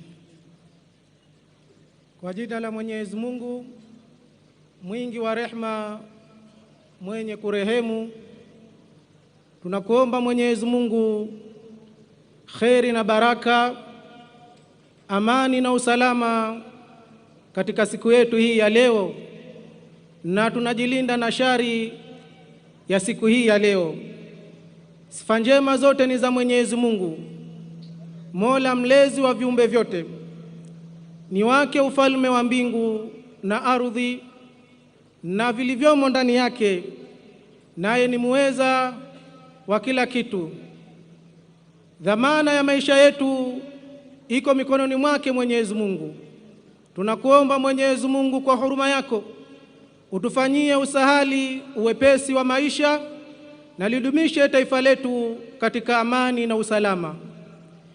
Mwenyezi Mungu uliyemiliki ufalme wote, wewe ndiye mpangaji wa mambo, haliwi isipokuwa lile ambalo Mwenyezi Mungu umelipanga liwe. Tunakuomba Mwenyezi Mungu kwa ufalme wako umzidishie kumpa hikma, busara, afya njema pamoja na ukakamavu Rais wetu wa Jamhuri ya Kenya William Ruto pamoja na naibu wake waweza kulisimamia taifa letu na kuliongoza taifa letu kwa mafanikio makubwa ya uchumi na amani na usalama. Mwenyezi Mungu, hatuna nguvu wala uwezo isipokuwa ni kutoka kwako. Tunakuomba Mwenyezi Mungu utupe mshirikiano, tushirikiane pamoja, turidhiane na kukubaliana kama Wakenya pasipo na kujali tofauti zetu za kisiasa, ukabila, urangi na udini, kwa maslahi makubwa ya kulijenga taifa letu na kulipeleka mbele. Mwenyezi Mungu, tunakuomba uwabariki wageni wetu wote waliotoka katika mataifa mbalimbali na kujumuika nasi katika maadhimisho haya. Mwenyezi Mungu wahifadhi na warejeshe kwa amani na usalama. Mwenyezi Mungu, ibariki Kenya na wabariki wa Kenya, pamoja na kuyabariki majeshi yetu yote ya ulinzi na kuyazidishia nguvu na ujasiri wa kuweza kupambana na kila yule ambaye atajaribu kuvunja amani katika taifa letu. Amin. In the name of the Father, and of the Son, and of the Holy Spirit. Lord God, we thank you for the gift of our country, Kenya. We pray that you may bless our nation as we celebrate Madaraka Day.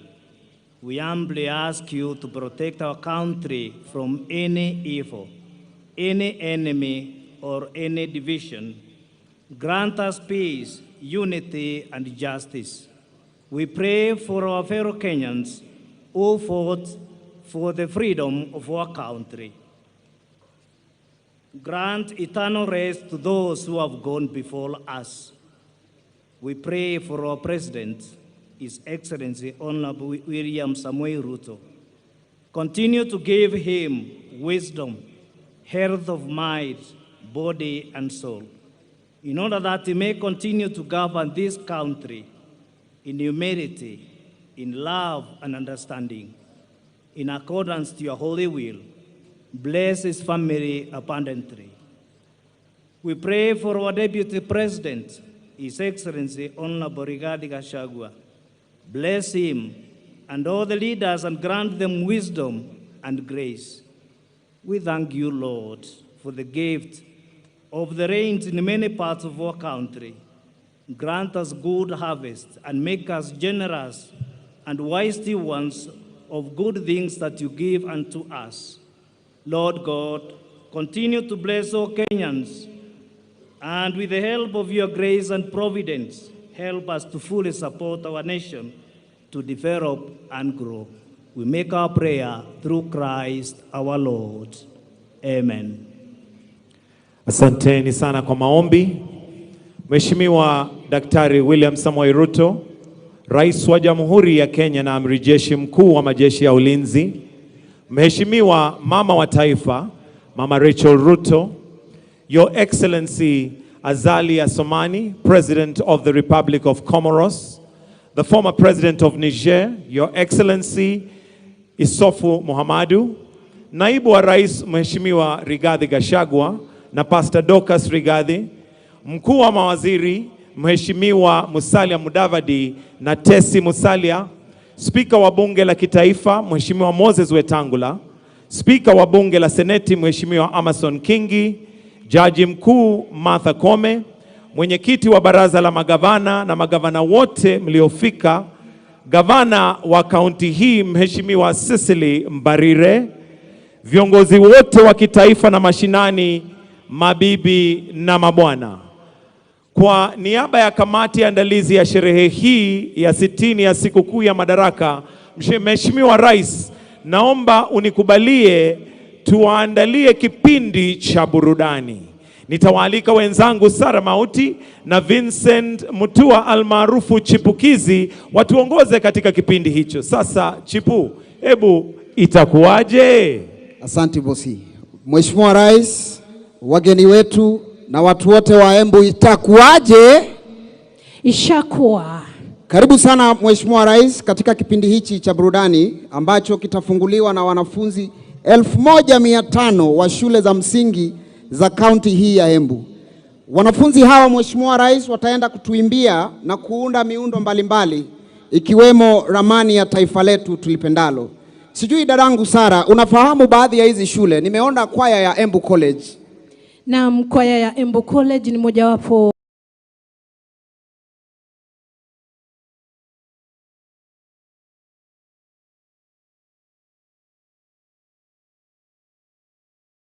ambayo itajumuika na wanafunzi wa shule za County Primary, Iveche Primary, Kamiu Primary, Abani Primary na St. Michael Primary. Mheshimiwa Rais, hawa ni wanafunzi ambao kulingana na utafiti tumeweza kuelezwa wako katika daraja la 4 na 5 mtawalia. Wako tayari kuweza kukutumbuisha kwa njia ya kipekee. Sijui Chipukizi, wakati ulikuwa katika grade hizo, uliwahi pata nafasi kufanya chochote mbele ya Mheshimiwa Rais? Hawa wana bahati sana. Mimi hata mbele ya chief sikusimama. Mheshimiwa Rais, pia leo tutakuwa na onyesho speciali la tag of war. Waswahili wenzangu wanaita mchezo wa kuvuta na kamba. Mchezo huu Mheshimiwa Rais utakuwa ni kati ya mahasla, mama mboga, wanabodaboda wakivurutana na askari wa kanjo. Kwa kawaida hawa ni watu wamezoea kulimana, lakini leo wako hapa kwa minajili ya burudani. Sijui Sara, unaona nani watashinda kati ya kanjo na bodaboda? Naona kanjo wakishinda. Mbona kanjo washinde wanabodaboda? Kwa kawaida huwa wao wanakula vizuri, wamejijenga, ukiangalia mili yao ina misuli na hata wana vitambi. Wacha nikwambie mwanangu, hawa kanjo wanachokiseza nacho hawakijui, kitawaramba hapa Embu mwanangu, nakwambia utaona. Na Mheshimiwa Rais, mbali na hayo tutakuwa na tumbuizo mbalimbali kama vile za nyimbo za kitamaduni, nyimbo za mtindo wa benga, nyimbo za midundo ya pop, na vile vile tutakuwa na nyimbo za injili kutoka kwa wasanii tajika na wale ambao wanachipuka, lakini wote wamekusanywa kutoka ndani ya gatuzi hili nambari 014 katika taifa letu la Kenya. Labda kwa kifupi Chipukizi, hebu mweleze Mheshimiwa Rais ni watumbuizaji wapi wa kitamaduni wataweza kumtumbuiza? Kuna vikundi kama vile Mumbereno, Kerema, muungano wa wacheza ngoma wa kundi la Tazama na Kiadhambo. Wacha ikubambe Mheshimiwa Rais.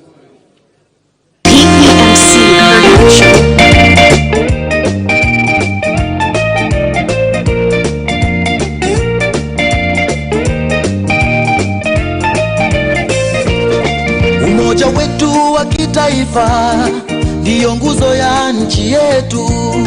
Tukiungana sote pamoja, tutaijenga Kenya yetu.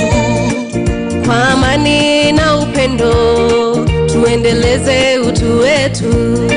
Haya yote tukizingatia, baraka tele tutapokea. Vijana, wazee, kina mama, tunaweza tukiungana. Furaha, usawa na ustawi, Mungu Baba tatujalia. So full of, njooni wazalendo sote tuimbe. So full of, njooni wazalendo sote tuimbe. Harambee, pamoja tutafika kilele. Harambee.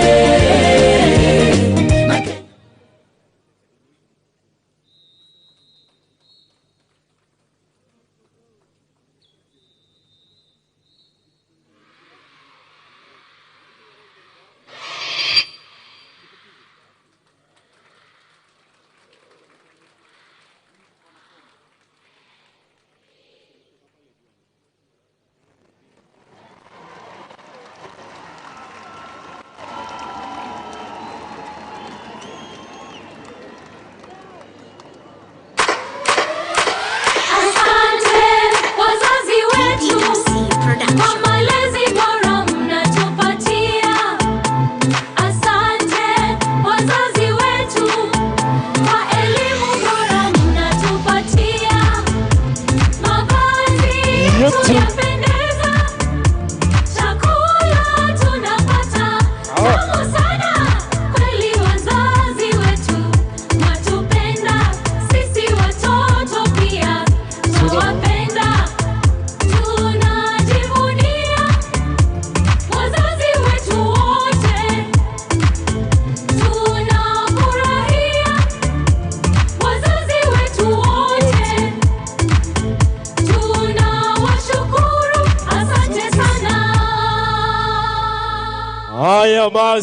Haya basi ni Kanjo na mama boga na vijana wa boda boda. Tazama hapa.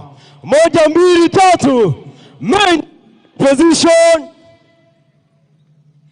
1 2 3. Break up the lobe. Namna hii. 1 2 3. Pull. Ndio huyo. Kanjo wewe, Kanjo. Jaza. Nui wewe mama mboga. Changamuka bwana. Wewe Kanjo. Chunga wewe. Mboga weza nguvu boda. Ndio hizo sasa nguvu ya boda. Solola hapa imeenda na mama boga. Wapi makofi ya mama boga?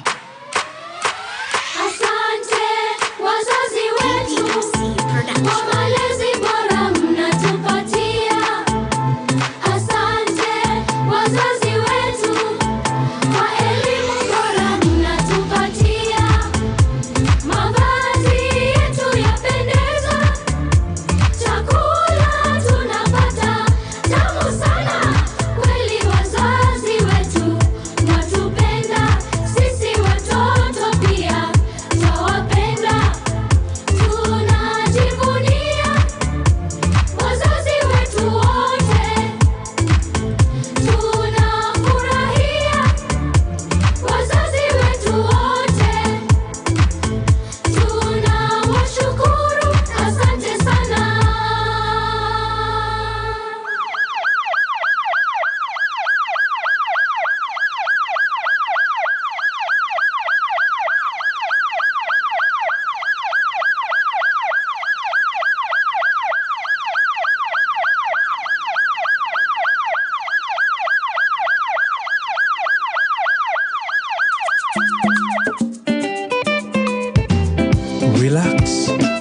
Relax. Hakuna matata.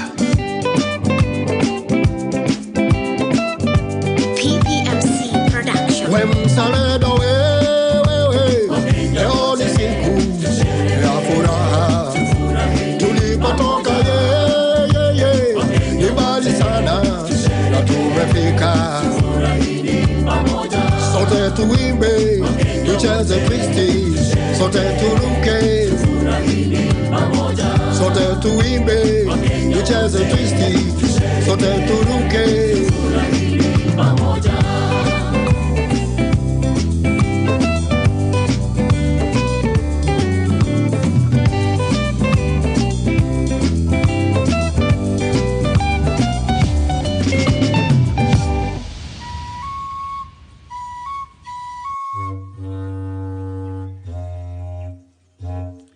Mundu agikanyuita gwake monde.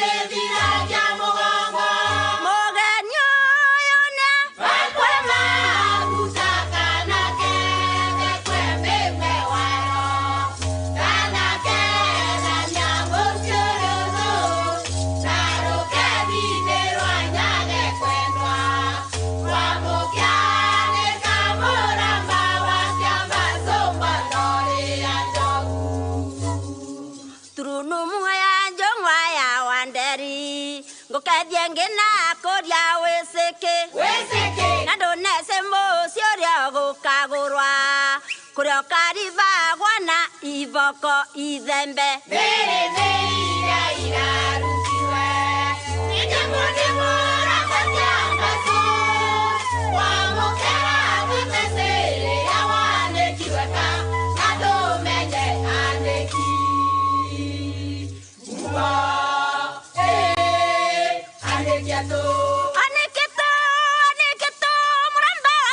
sana ngoma na wore. Wore bio. Mura.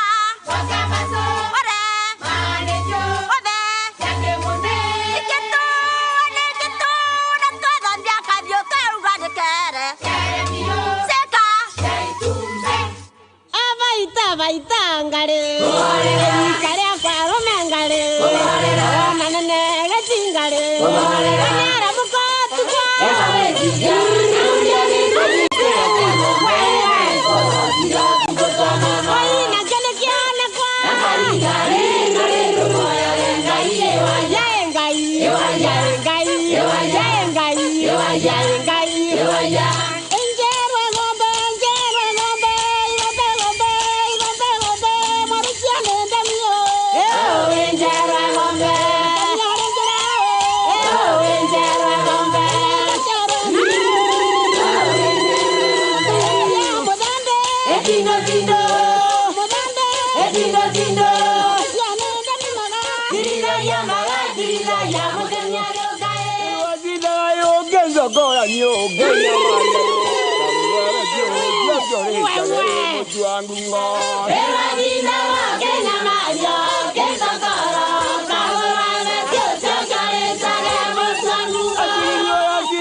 Haraka sana.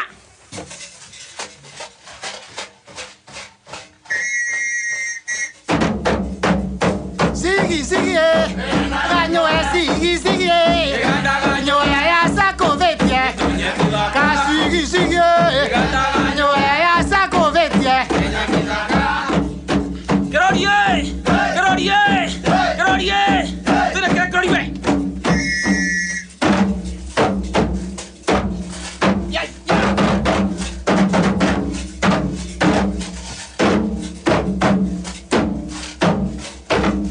Moja.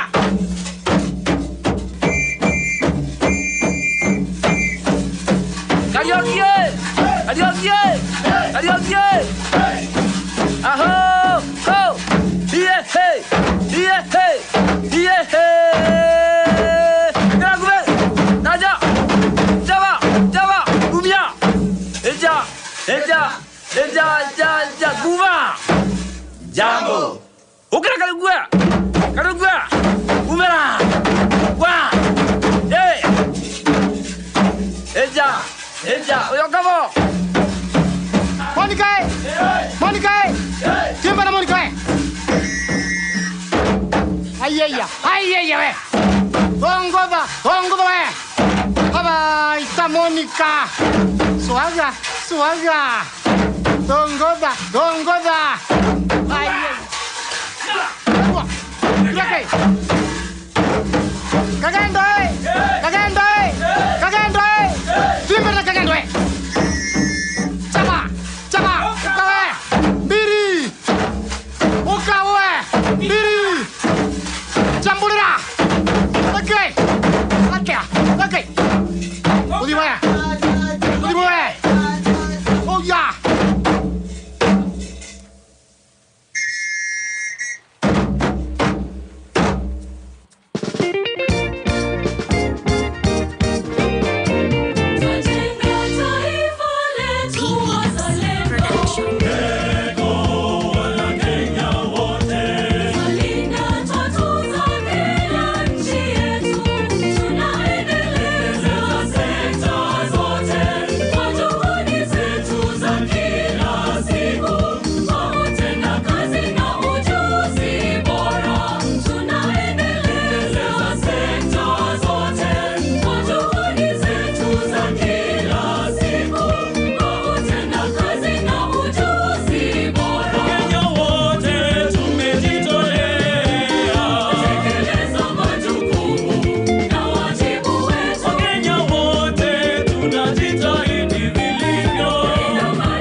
headquarter ya ujuzi. Leo tumekuja kuwapea pongezi. Kawe ni Concord na ujisaulishi change. Leo tumeka mkuku appreciate. Show se mkoko tuna walombo tovu na touga newega nego tova goto. Mama mboga salute, pokea shukuran. Kani mboka nyupigadi Jumapili man. Mse wa smoke chomelea na motura. Kinyozi na salon, wale wabadhi na wati heshma.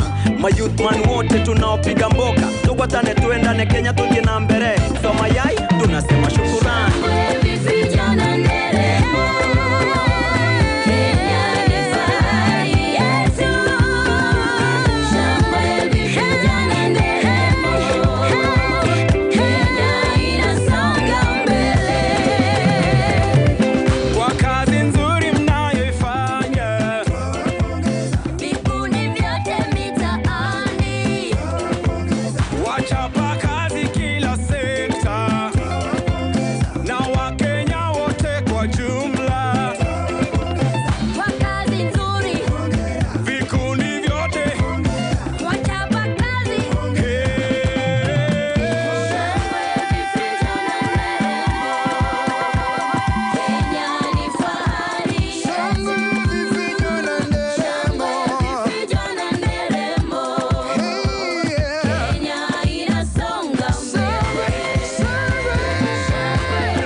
Tuwapigie makofi, shangwe na vigelegele. Asanteni sana.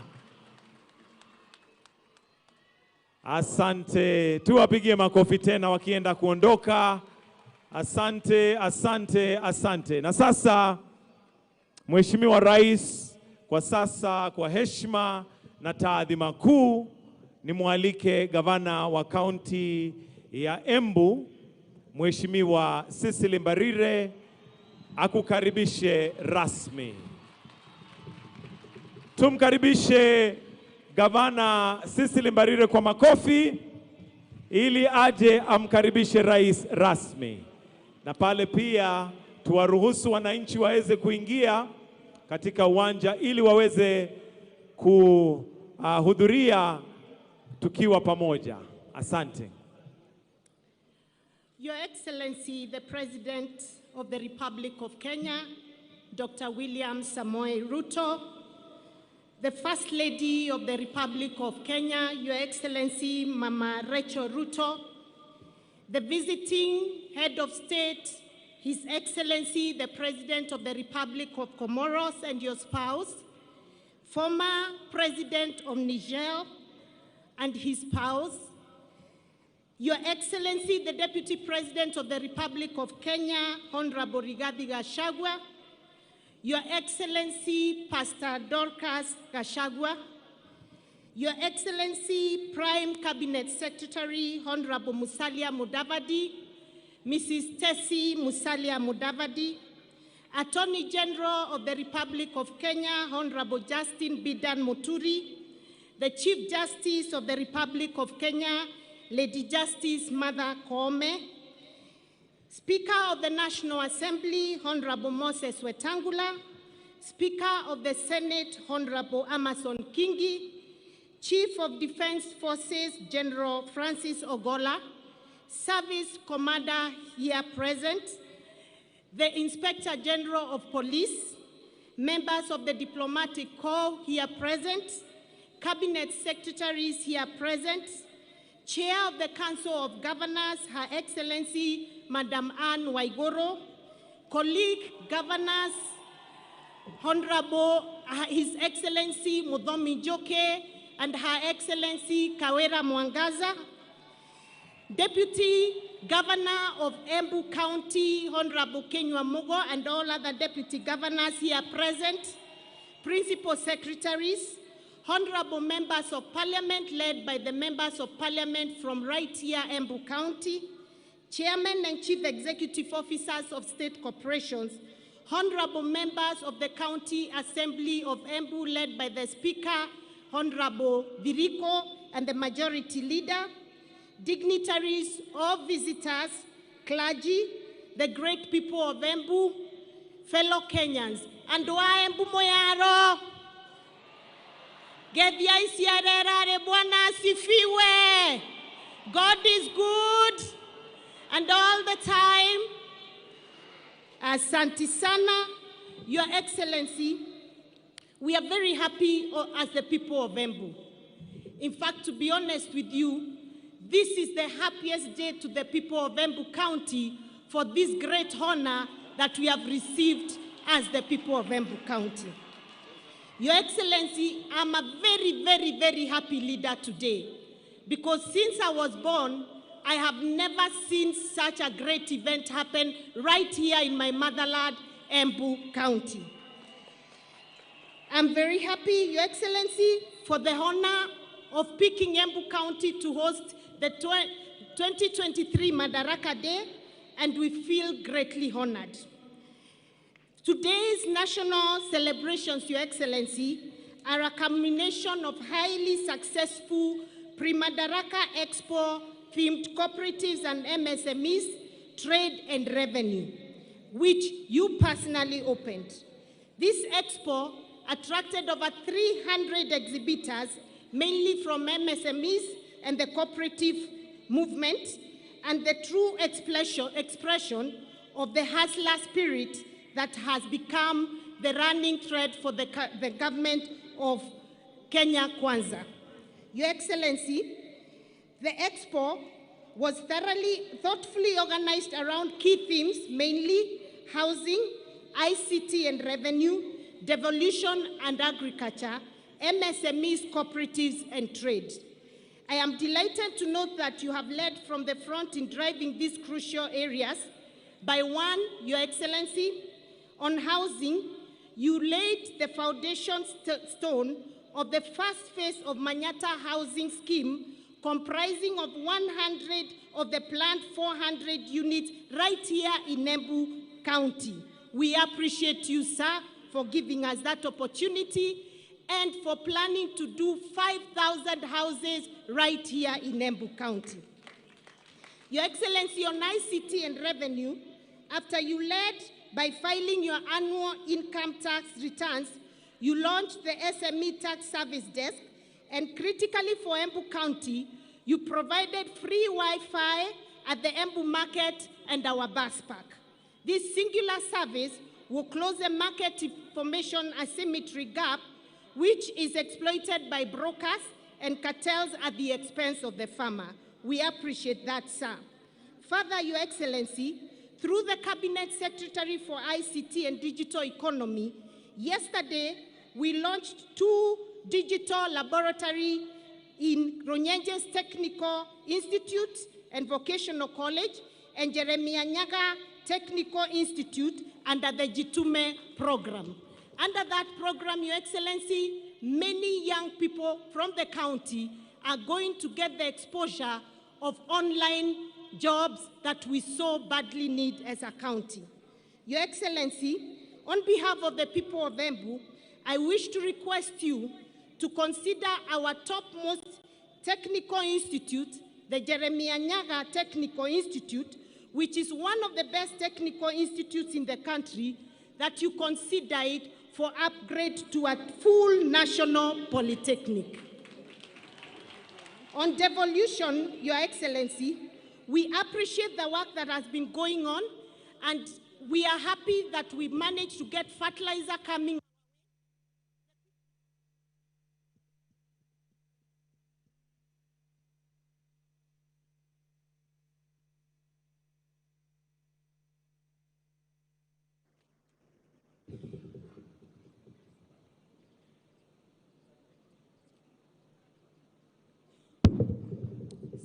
Sorry about that. We appreciate the work that is happening between the national government and the county government. We got fertilizer beginning of this rainy season, and we are glad that we've been able to plant our crops, Your Excellency, and we will be having a bounty harvest because the rains have been very kind to us, Your Excellency. We look forward to working closely with your government in ensuring that agriculture empowers the farmers in this county, and that we improve on the prices of our major crops, namely coffee, tea, dairy, macadamia, honey, and many other value chains within Embu County, and we look forward to working with you, Your Excellency. Your Excellency, today as we gather in the spirit of unity, I stand before you to express profound gratitude on behalf of the people of Embu County for your esteemed government that has been extremely valuable in supporting a lot of development projects in this county. Sir, through the Ministry of Medical Services, we've been able to do renovation of our maternity, post and antenatal wards, pediatric unit, and our newborn unit at the Embu Level 5 Hospital, an initiative that you inaugurated only last week. We appreciate the work that you've done for us, sir. On the area of infrastructure, Your Excellency, we've been able to get the magnificent stadium that we are in today that has been built in a record 15 weeks, Your Excellency. We are excited and happy about this opportunity, and we look forward to the new Jokere International Stadium that I know is in the pipeline, Your Excellency. Further, Your Excellency, we are grateful for the new Embu Modern Market, which you also launched last Friday, that is scheduled to host over 3,000 stalls, cold rooms, and daycare for the mothers who have young children and need to earn a living. While appreciating this modern market, sir, whose construction has just begun, we wish to request for consideration in construction of Ishiara Market, Chicago Market, Ronyenjes Market, Makutano Market right here in Embu County. We also appreciate, Your Excellency, the remarkable upgrade of the Regional Commissioner's residence right here in Embu County that you have seen is now in very good state. And our request today, sir, is you consider elevating our Regional Commissioner's residence into a full Embu State Lodge, Your Excellency. Sir, if you agree that to this, we the people of Embu promise to take good care of you when you're here. We will give you our uji made out of sorghum and millet, mwere na mugembe, from Bere. We promise you some lovely guaches and doma from Ronyenjes and Manyata constituencies, and a full flask of Embu world-class leading tea coming from Kadangarire, Rokorire, and Mongania tea factories. And on top of that, you have the choice to take the best coffee in the world that comes right here, Embu County. At lunch, Your Excellency, we promise that you can have some lovely goat ribs coming from a Ishiara Market near the Attorney General's home. Once you taste those ribs, you will love to keep staying right here in Embu County. Sir, we look forward to working closely with you in ensuring that we improve on our industrialization and cottage industries.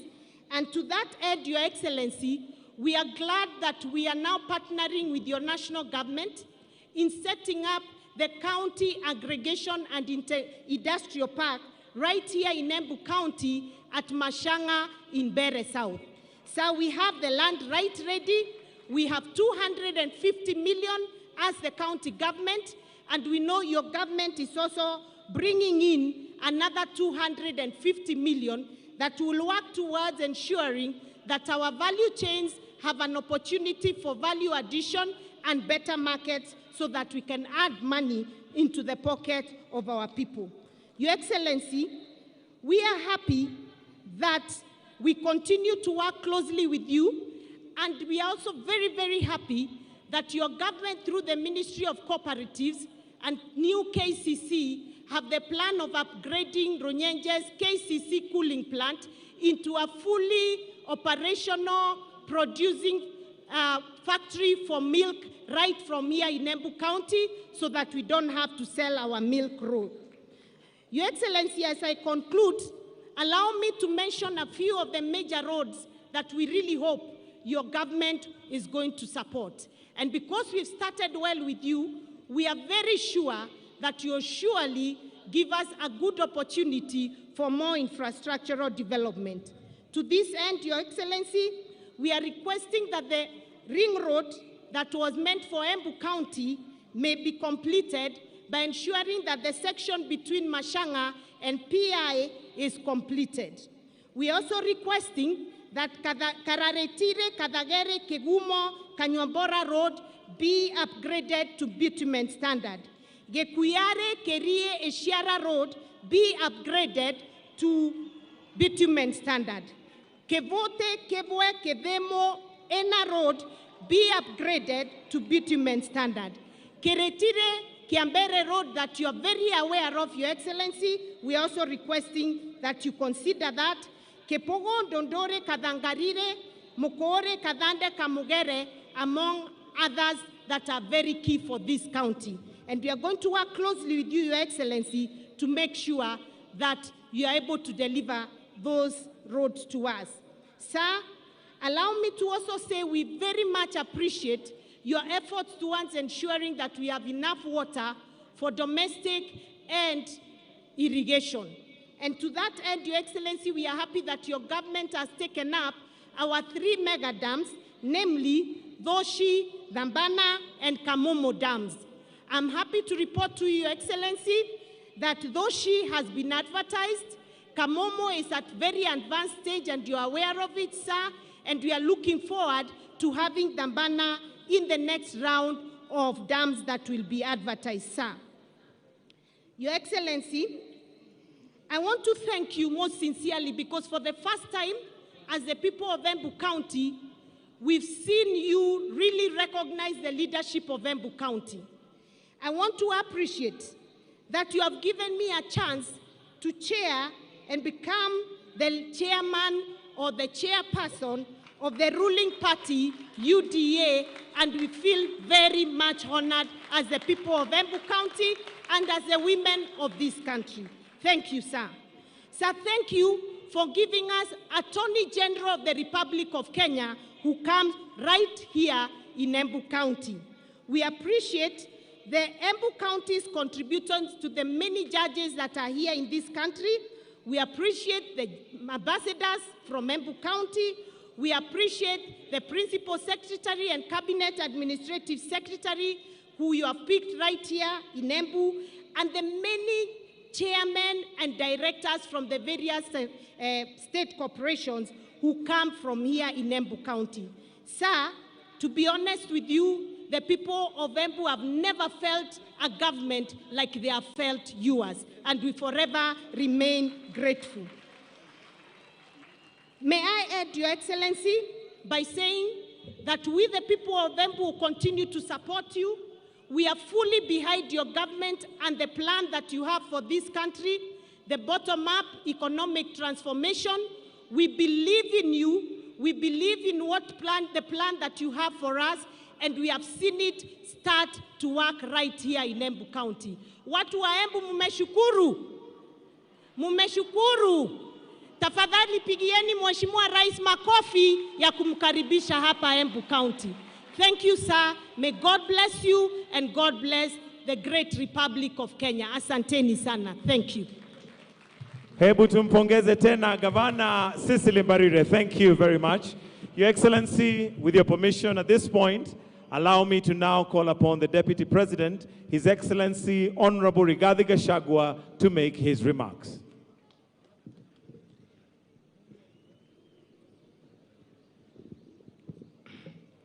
Your Excellency, the President of the Republic of Kenya and Commander-in-Chief of the Kenya Defense Forces, Dr. William Ruto, Your Excellency, the First Lady of the Republic of Kenya, Mama Rachel Ruto, Your Excellency, the President of the Republic of Comoros, Azali Assoumani, Your Excellency, the former President of Niger, Yusuf Mahamadou, the Governor, our host Governor of Embu, the Honorable Ses Barire, a.k.a. Karinda, who is also the chairperson of the ruling party, the United Democratic Alliance,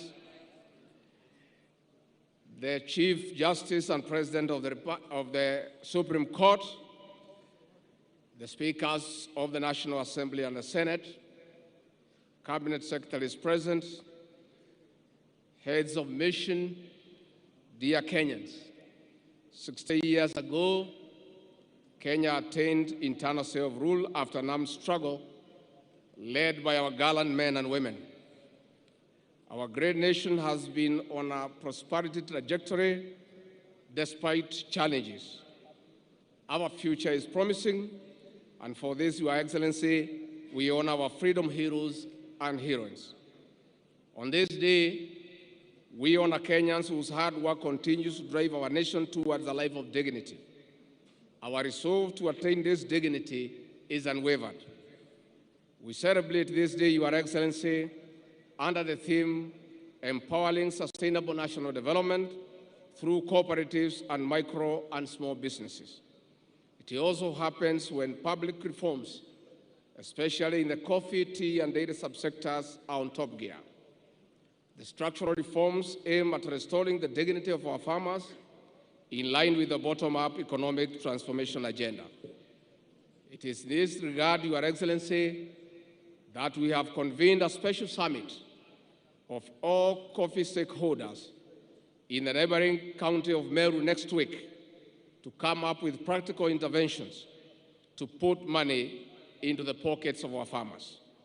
There shortly, there will be another conference for tea, followed by macadamia, avocado, miraa, and muguka. Your Excellency, for sustainable reforms in these subsectors, Cooperatives are central components in uplifting our small-scale farmers to economic independence and prosperity. To this effect, the cooperative movement must roar back to life by instituting necessary reforms. Your Excellency, if you allow me, before I invite you to address the nation, let me make an observation on the significance of hosting Madaraka Day celebrations this year in Embu County. Your Excellency, the venue of this celebration is on the edge of Mount Kenya Forest, where gallant men and women took arms, crude as they were, to drive the British colonialists from this land, reclaim their freedom, and get back their land. Your Excellency, our gallant men and women, despite being limited, were facing a very difficult situation. The colonialists had guns, they had planes, they had grenades, they had bombs, but the poor freedom fighters had only a panga, but a sheer and great resolve to get back their independence. Your Excellency, your presence here is a reminder of that struggle. Destiny has placed you in a unique position to lead the final and the third liberation of this great country, the economic liberation of our people. Your Excellency, we want to encourage you. The measures that you have come up with to get back the economy of this country on track through prudent and pragmatic interventions is what will bring about the third liberation. Your Excellency, we want to encourage you that millions of Kenyans desirous of economic prosperity are fully behind you. We want to encourage you that many Kenyans, though quiet, have confidence that the measures you have come up with will improve the welfare of the Kenyan people. We want to urge all Kenyans to allow our president an opportunity to steer this country back to economic prosperity.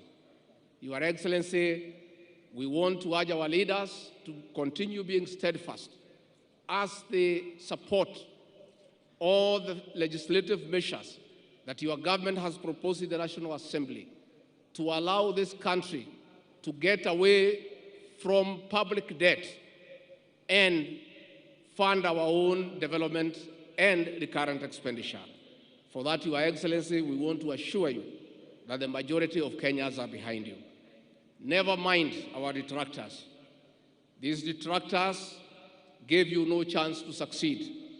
As they see you making practical and pragmatic interventions, they are all over shouting and bringing a lot of propaganda, which is being enabled by the press.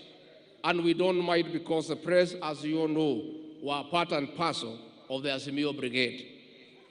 And therefore, Your Excellency, we want to urge you to continue with the confidence that the people of Kenya will give you the necessary support. It is now my humble pleasure and duty to welcome His Excellency President William Ruto, President of Kenya and Commander-in-Chief of the Defense Forces, to address the nation. Your Excellency.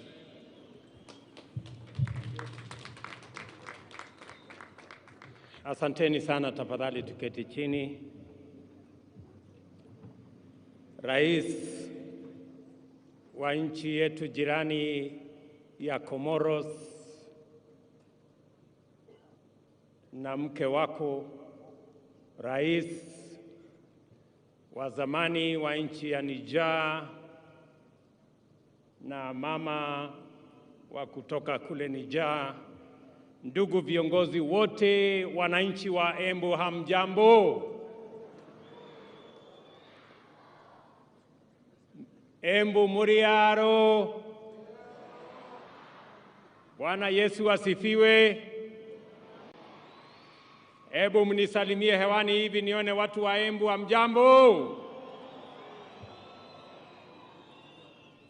Kwanza, kabla nitasema mambo machache nilionayo, na waomba tafadhali wale wako milangoni huko, tafadhali mfungue hizo milango, watu ni wengi kule nje, waweze kuingia katika uwanja huu ili tuweze kupata sherehe hii pamoja na wao wengi ambao wako nje kwa sababu ya kiasi ya viti ambazo ziko hapa. Let me ask the people at the gate, please open for all the other people who are outside so that they can come and participate in this great moment of celebration in Embu County. Ya pili, kabla sijasema ama sijasoma taarifa yangu, vile vile tuko na marafiki, and we want to be truly grateful for our friends, the former president of Niger, the current champion of the Africa Continental Free Trade Area, my good friend Issoufou Mahamadou, to make some brief remarks. Your Excellency, please, you can make a few remarks, just briefly, just to greet the people of Embu and the people of Kenya. Merci, Monsieur le Président. Thank you very much, Mr. President. Monsieur le Président des Comores.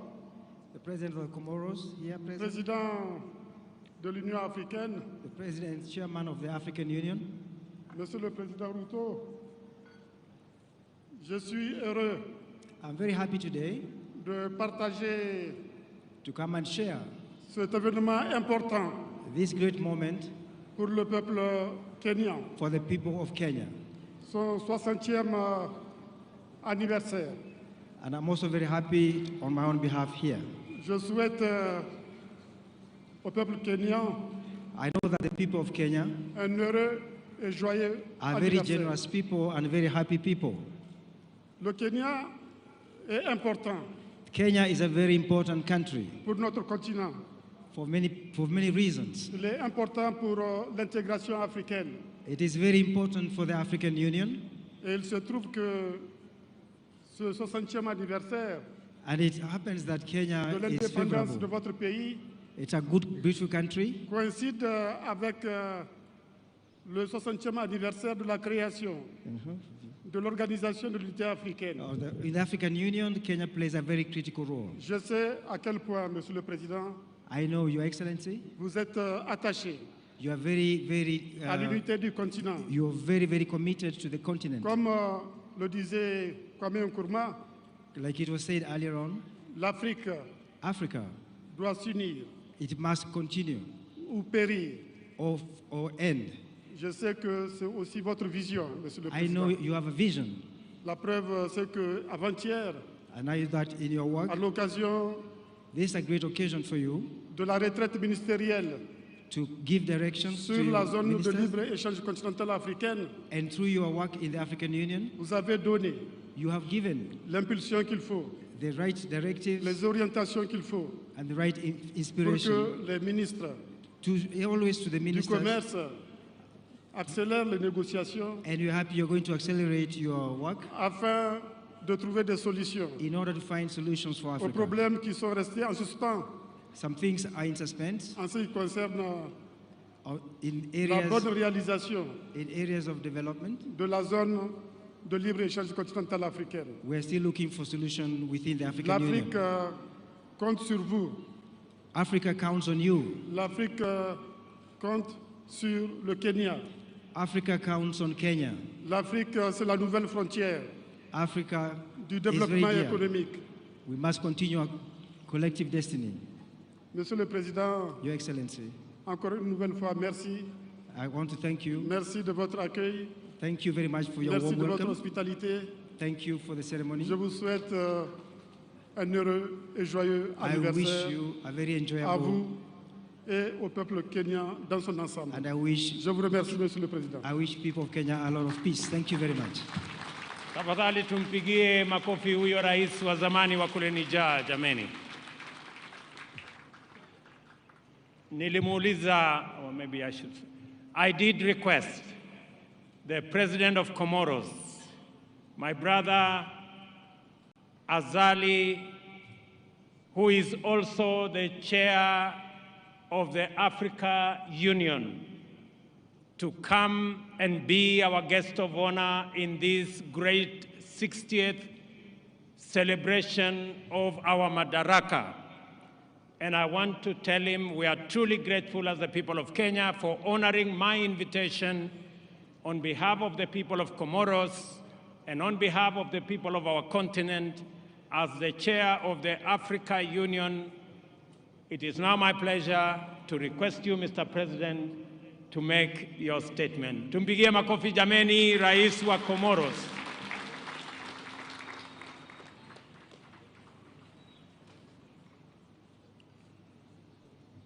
Excellence, Your Excellency, Monsieur le Président de la République du Kenya, the President of the Republic of Kenya, très cher frère William Ruto, Dr. William Samoei Ruto, Excellence, Your Excellency, Monsieur l'ancien président du Niger, the former President of Niger, champion de la zone de libre-échange du continent africain, champion of African Free Trade Area, distingué invité en vos rangs et qualités, his vision for the country, cher peuple frère du Kenya, dear people of Kenya, c'est avec une vive émotion, it's with a lot of pleasure and joy, un immense honneur and a great honor for me que je m'adresse à vous that I am speaking to you today en ce jour particulier in this very special occasion pour la République du Kenya. for the Republic of Kenya. À cet égard, In this connection, je souhaite adresser mes chaleureux remerciements I want to express my gratitude à mon frère William Ruto, to my brother, Dr. William Ruto, président de la République du Kenya, the President of the Republic of Kenya, pour m'avoir fait l'honneur for having given me this pleasure de m'inviter à partager avec vous to invite me to come and share with you ce moment si important this momentous occasion que constitue la fête du Madaraka, that is actually the tip of Madaraka, le premier pas du Kenya the President of Kenya, vers son accession à l'indépendance. since Kenya got her independence. C'est avec une grande fierté, It's with a lot of pride un profond respect and great respect que je m'adresse à vous that I have this chance to speak to you. aujourd'hui au nom du peuple et du gouvernement comorien, Today I speak to you on behalf of the people of Comoros, mais aussi au nom de l'ensemble du continent, but also on my own behalf pour vous souhaiter une très belle fête de Madaraka to wish you an excellent Madaraka Day.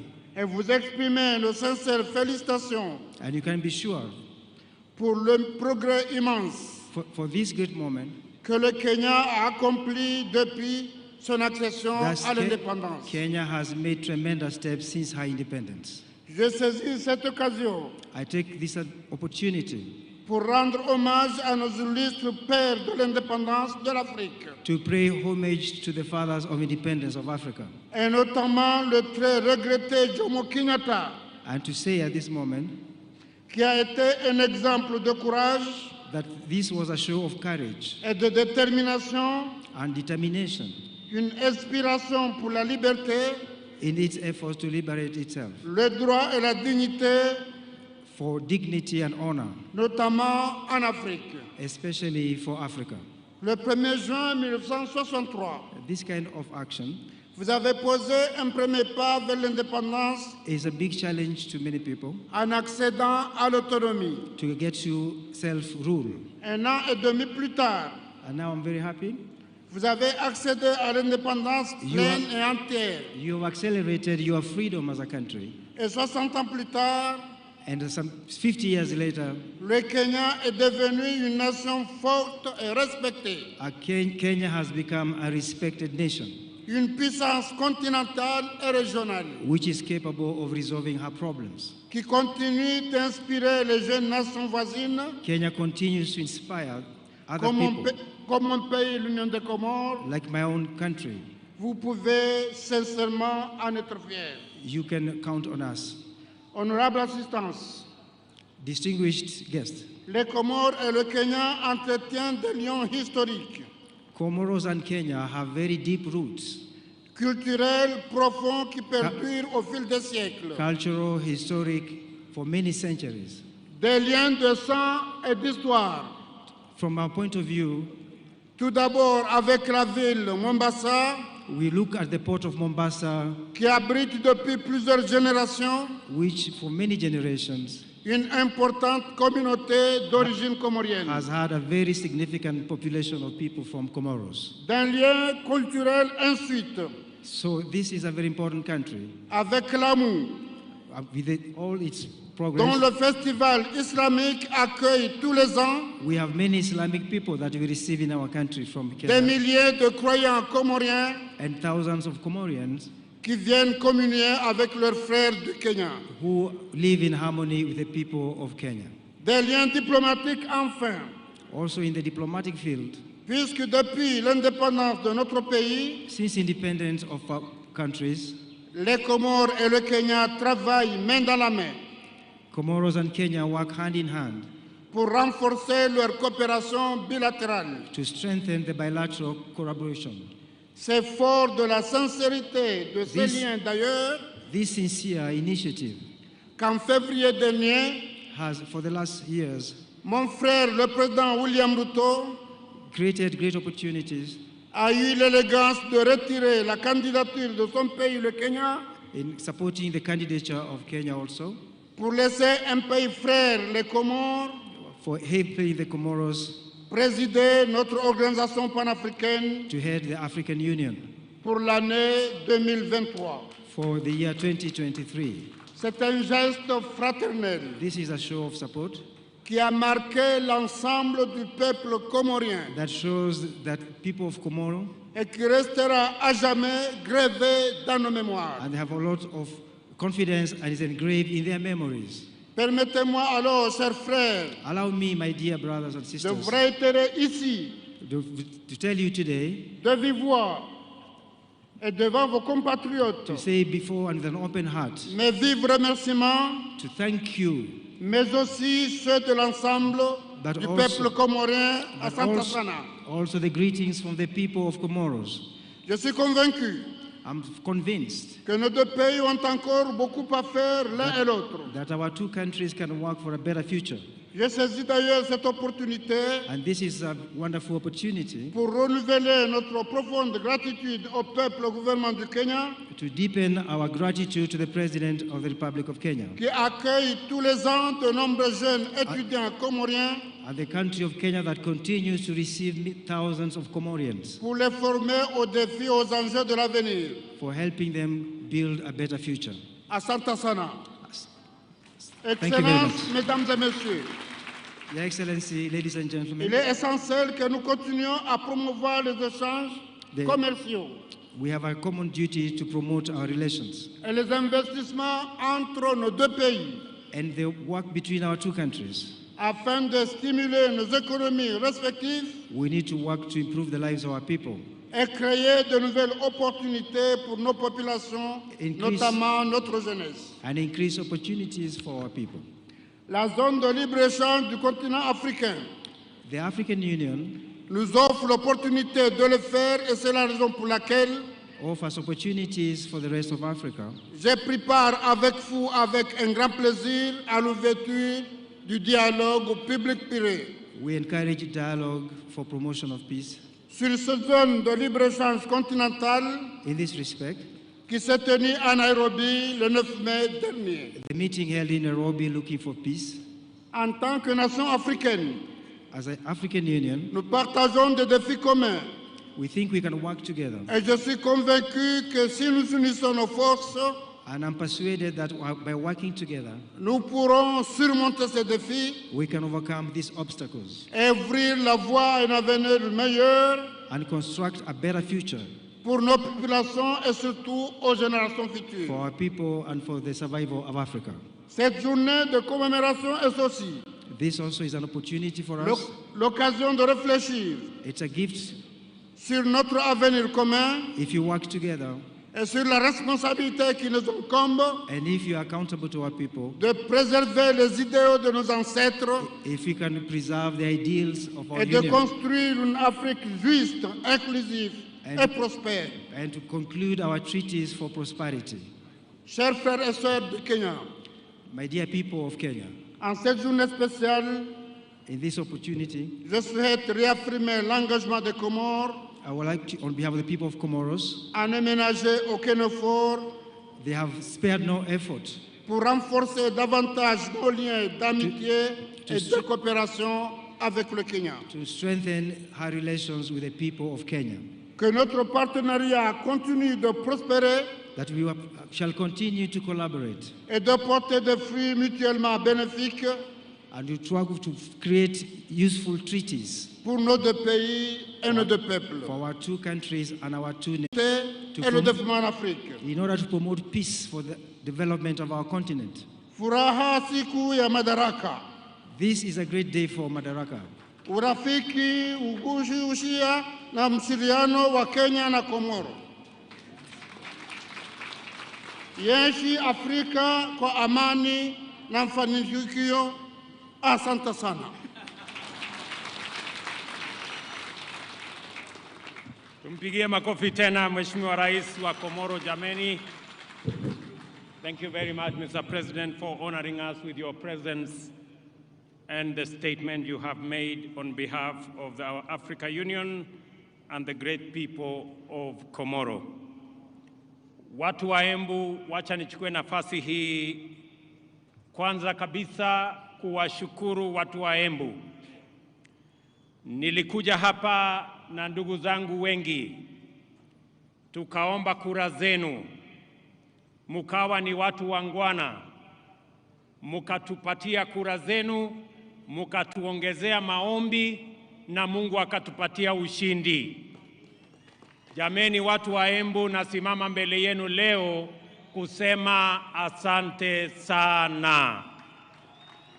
Narudia tena watu wa Embu kusema asante sana. Mimi nataka niwahakikishie ya kwamba sisi wote tuliopata nafasi ya kuchaguliwa kutoka MCAs wetu, wabunge, magavana, maseneta, Mheshimiwa Deputy President na mimi hapa, pamoja na mawaziri wetu na wale wote ambao wamepata nafasi ya uongozi katika taifa letu la Kenya, mimi nataka niwahakikishie tutashikamana, tutafanya kazi pamoja ili tutimize malengo yetu ya kubadilisha uchumi wa Kenya na kuhakikisha kwamba kila Mkenya anapata nafasi ya kujiendeleza katika taifa letu la Kenya. Na wauliza viongozi wote, sote tuliopata nafasi kutokana na kura za wananchi hawa, tushikamane, tushirikiane, tufanye kazi pamoja ili tuweze kubadilisha Embu wakati tunabadilisha Kenya. Asanteni tena watu wa Embu kwa msaada wenu, kwa kura zenu na kwa maombi yenu.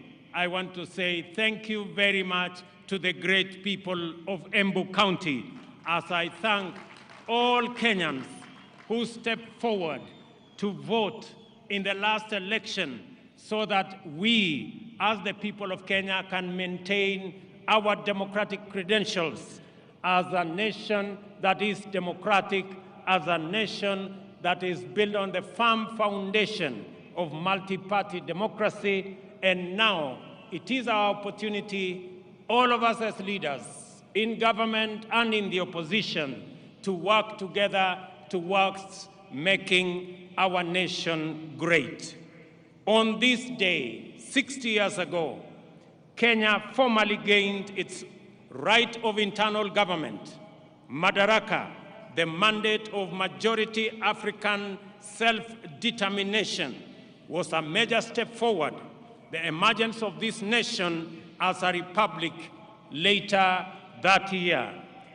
That first Madaraka Day then was the golden dawn of our country's sovereignty, freedom from colonial oppression, autonomy from racist repression, and liberty from foreign suppression.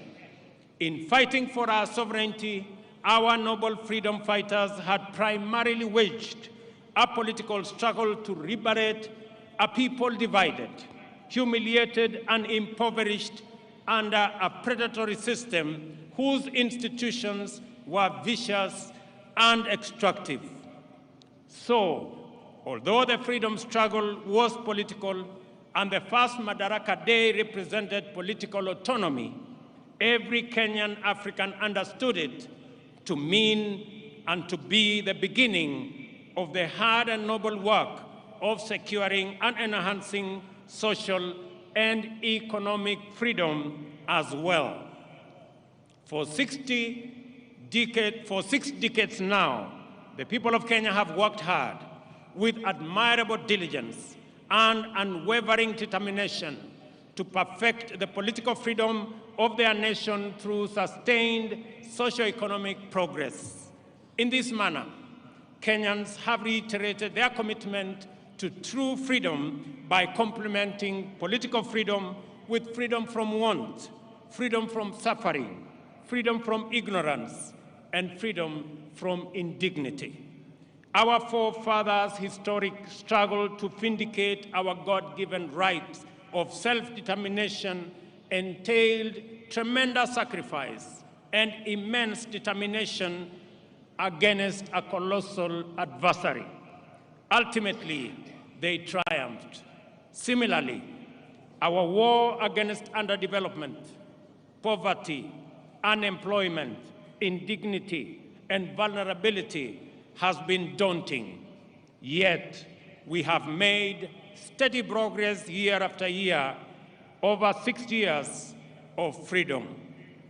At the heart of our struggle for freedom, both before and after independence, is the distinctively Kenyan spirit of determination that is nevertheless flexible, consistency which is innovative, pragmatism that is also hopeful, and faith strong enough to take chances.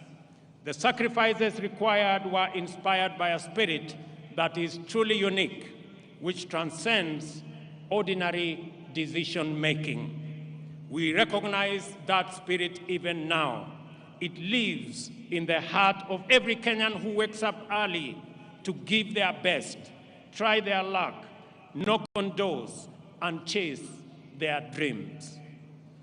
We see it every day when we see traders, artisans, farmers, and other workers braving the scorching sun and enduring cold rain in pursuit of livelihood.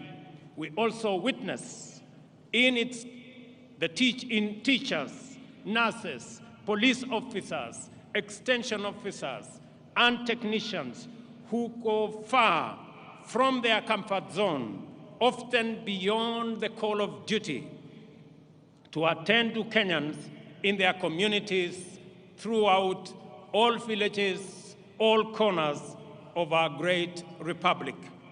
This noble ethic of willingness to struggle by working hard and embracing risk, and of determination to achieve positive change in great leaps as well as in little installments, has brought us far and will take us beyond the horizon of our destiny.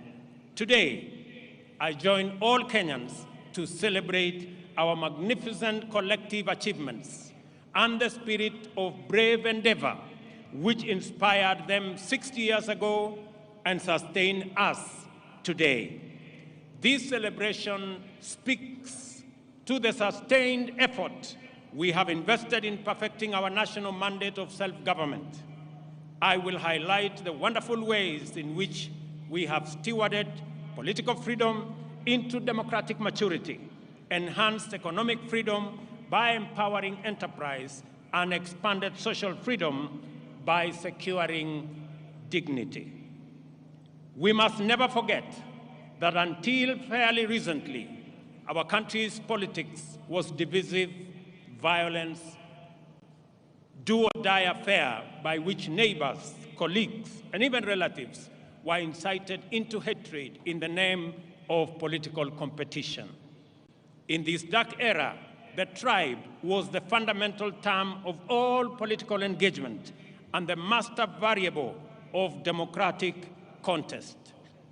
Many highly respected experts and eminent persons confidently affirmed that Kenyan politics is inherently tribal, and many leaders designed their political parties, policies, and campaigns on the basis of raw political appeals.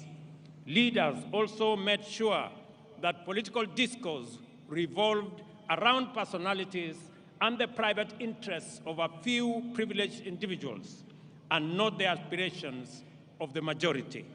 Some used political parties as political vehicles to access the high table where important decisions were made and exploited their ethnic constituencies to negotiate a bigger share of public resources as well as positions of power and privilege in the service of private ends.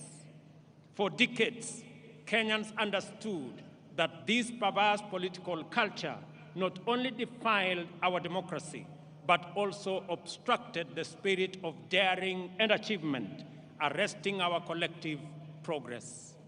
The people of Kenya, therefore, yearned for freedom from the tyranny of political personality cults, toxic tribal discourse, and the violence they engendered.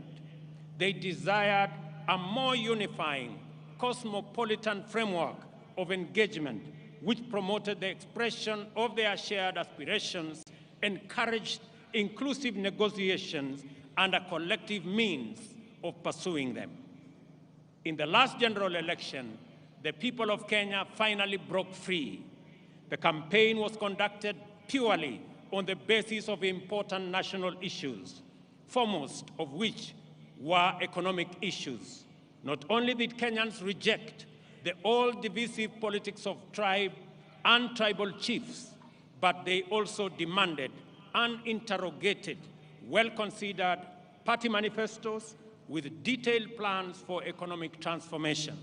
As a result, although the election was closely contested, it was the most peaceful in the multi-party era in Kenya. And I want to congratulate all Kenyans for being participants in this great feat. Our public discourse and political discussion and the agenda of social debate has changed for good. Substantive policy issues continue to define the national conversation well beyond the election. At the moment, there is a robust debate on the finance bill taking place everywhere in this country, in churches, social places, formal and informal workplaces, all media platforms, and busy markets, as well as in urban and rural gatherings. We are truly a trailblazing nation.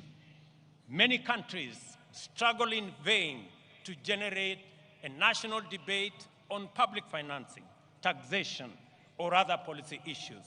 In Kenya, we have easily sustained intense discourse on the finance bill and the affordable housing policy for weeks now.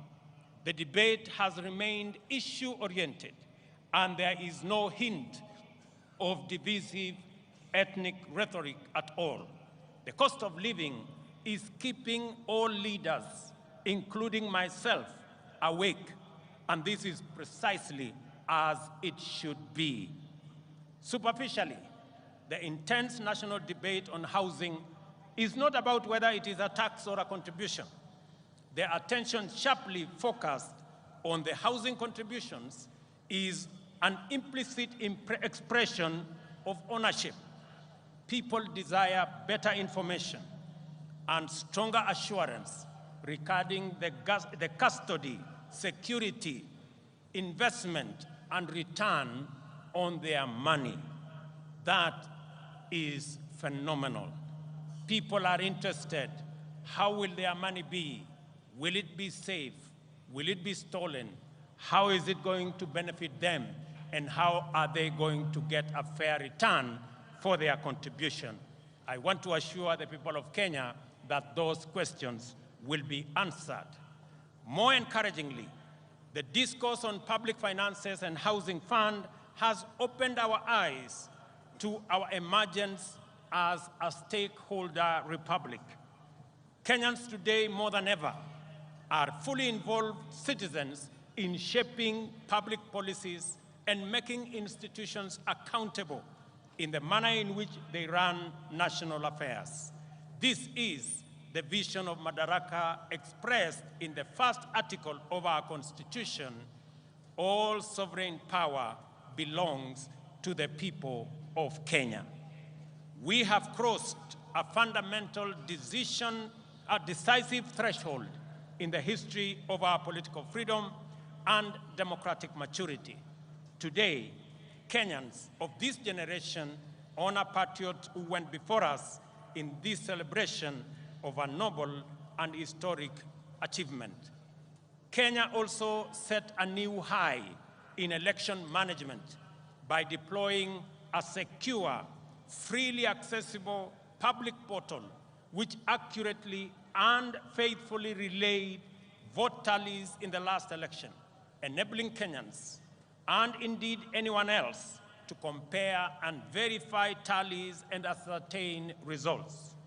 This enabled the IEBC to credibly declare and certify the winners of elections and to establish before court, in response to petition by the certified candidates, that the elections met the constitutional threshold as simple, accurate, verifiable, secure, accountable, and transparent.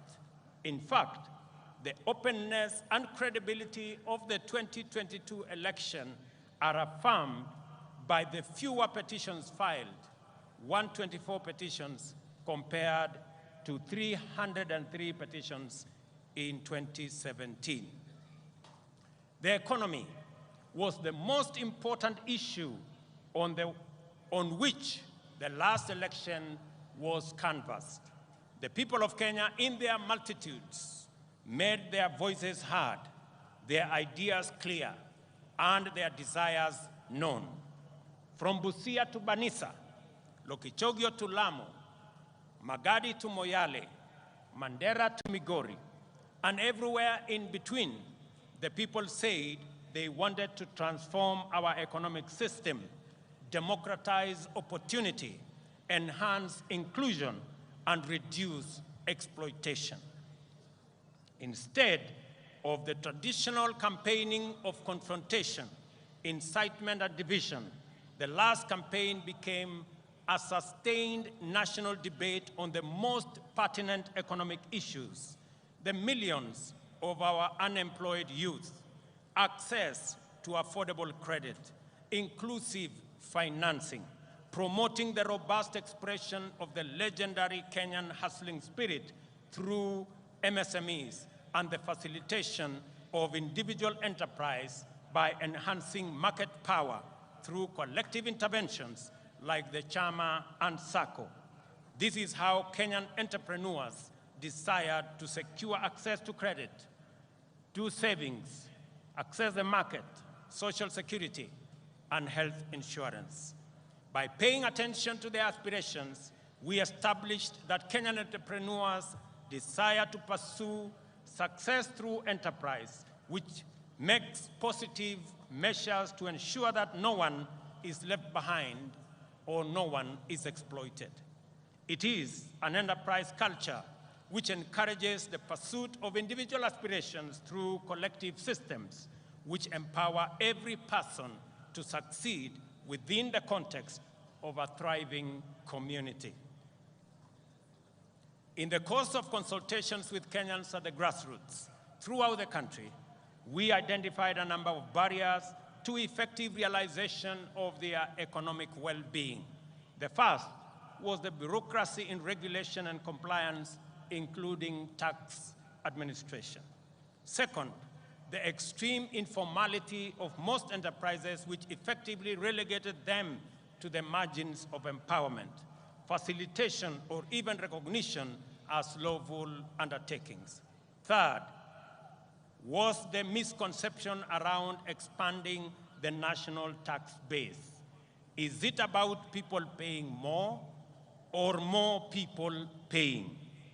The answer lies in empowering more Kenyans to enter the taxable income category through intentional effort to create millions of new jobs and millions of new taxpayers in due course. Fourth, a huge number of Kenyans, about 10 million, had either been blacklisted by the credit reference bureaus of an inability to pay loans advanced by financial technology platforms or were struggling to pay. Other lenders required hefty securities and valuable assets as collateral, yet these struggling entrepreneurs required financing to acquire such assets. It was clear, therefore, that the prevailing financing and credit facilities were not supportive to the profitable existence of micro, small, and medium enterprises. Self-employment accounts for 51% of all jobs in our economy. 83% or 15.3 million jobs are in the informal sector, and only 3.6 million jobs are in the formal sector, representing a paltry 17%. Considering this employment landscape, it was imperative that we attend to the interests of these undeserved and underserved majority of workers urgently, resolutely, and effectively. This engagement with business community inspired the creation of the Financial Inclusion Fund, or the Hustler Fund, to eliminate the financial cost, delay, and bureaucracy entailed in complying. The facility employs the latest fintech powered by Kenyan telecommunications corporations. The Hustler Fund also re-engineered the idea of collateral by deploying the borrower's credit score as effective security. Without a doubt, the Hustler Fund has been more than transformational. In fact, it is revolutionary. On its way to becoming effectively the biggest financial institution by the number of borrowers and active loans, the Hustler Fund also turned around the country's fintech, transforming it from a predatory ecosystem to a more responsive one. As a result, Kenya's digital economy has received a tremendous shot in arm, as demonstrated by reports that Safaricom alone has enrolled at least 2 million new subscribers into their financial ecosystem, courtesy of the Hustler Fund. Today, as we celebrate progress in achieving economic freedom, we also celebrate our digital economy, powered by our famous fintech community. Kenya's legendary spirit of enterprise has entered the digital space. Kenyans responded to this promise of economic freedom in unequivocal terms. The total number of digital transactions now at the Hustler Fund stands at 42.5 million, through which 20.2 million Kenyans have accessed nearly Kenya shillings 30 billion and repaid close to 20 billion, with 7 million Kenyans being constant and repeat customers. Not a single shilling has been stolen through corruption, and borrowers do not need to know anyone, bribe any official, or go through any complex bureaucratic procedures to access the Hustler Fund. They only need a device, a little airtime, and a few minutes, and they are all able to get money wherever they are. The second product of the Hustler Fund will usher our unique collective-driven competitive market enterprise to the online domain. To promote inclusion, The Hustler Fund is going to deploy groups such as chamas and SACCOs, overcome exclusion and barriers to participate in credit savings, social security, health insurance, and other socioeconomic amenities. This is how we will use policy and technology innovation to mainstream our way of life. We are committed to leveraging fintech in ensuring that no one is left behind in the financial and entrepreneurial inclusivity revolution. I am delighted to announce that today, during this celebration, I shall be launching the second product of the Hustler Fund, which is aimed at facilitating people access funding through groups.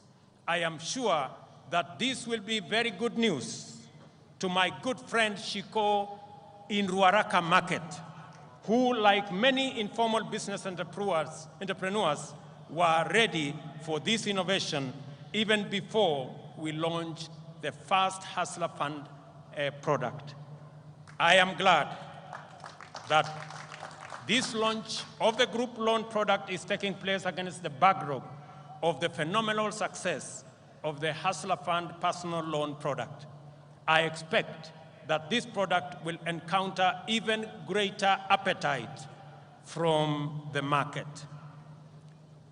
As I have already mentioned, your credit score will determine the amount you can access and the amount you will continue to receive. Thus, we have equalized the formal and informal systems, enabling both to enhance their complementary contribution to jobs and wealth creation from an equal footing. As we celebrate this increase in our economic freedom, today we also celebrate the democratization of the Kenyan economy. This is why more Kenyans are taking part in the robust conversation about our economy. The conversation is inclusive, focusing on the proposals to raise revenues, to discourage imported goods that can be manufactured locally so as to grow local manufacturing and enhance export competitiveness. In this debate, Kenyans are interested in how government will create the 1 million jobs it has committed to provide through the affordable housing program. I know many people have questions about how and why are we having a conversation about housing in the Republic of Kenya. And progressively we are answering the how, we are answering the why, and we will answer every other question. Because right here in Embu, and as we do in every part of Kenya, we have our own citizens, millions of young people who do not have a job. We have 5 million Kenyans across Kenya, young people out of school, out of college, out of universities who do not have a job. It is our collective responsibility to think about the 5 million young people in Kenya who today walk our streets, walk our villages, in our townships, in our markets, and yet they do not have an opportunity to deploy their energy, their knowledge, their education in making a difference in their lives and making a difference in our nation. And I want to encourage all of us as the people of Kenya, as we look into this opportunity. I know many people are asking, how is it my business? How is it my responsibility? I have had many ask me, Mr. President, how is it my responsibility to think about those who do not have jobs? How is it my responsibility to think about the people who live in slums? 7 million Kenyans who live in slums, in indignity, without toilet, without running water, without roads. How is it my business?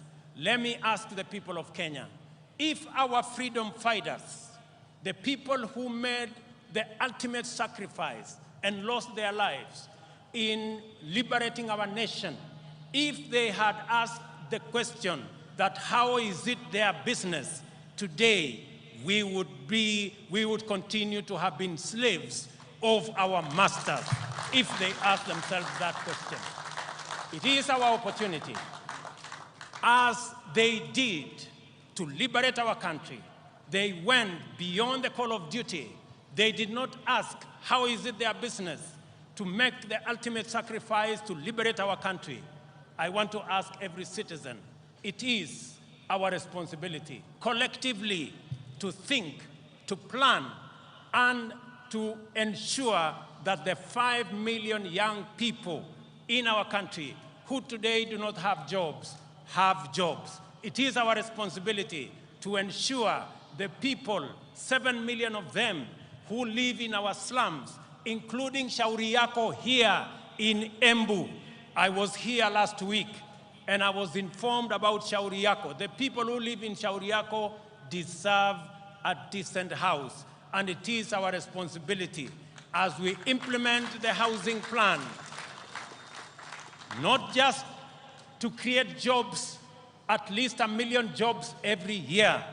It is also our responsibility to grow our manufacturing, because housing will make sure that our entire manufacturing value chain, from the cement in our factories, to the steel in our factories, to the doors and windows and hinges in our Juakali sector and our construction products industry, to the sand harvesters, to all the people who will be working in our construction sites, to the accountants and engineers and all the architects and all the technicians and the electricians, to every sector, the millions of young people that will be employed in this sector, is sacrifice enough for us who are employed to make that contribution to the Hustler Fund, to the Housing Fund, so that we can bring around the change that is going to take our country forward. Our vision for affordable housing program is premised, firstly, on the objective of creating 1 million direct and indirect employment opportunities throughout every value chain in the housing development ecosystem. A single housing unit is capable of employing 3 to 5 workers directly and an additional 8 workers indirectly in the manufacturing of construction products, in transport, in logistics, and in all other sectors that contribute to the housing and construction industry.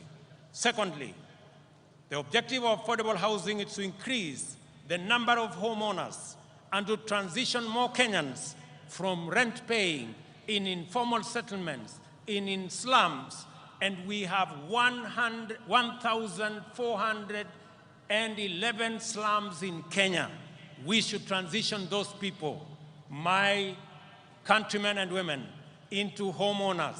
They should live in dignity like the rest of us, because we owe them a duty of citizenship and a duty of comradeship as we live in one country.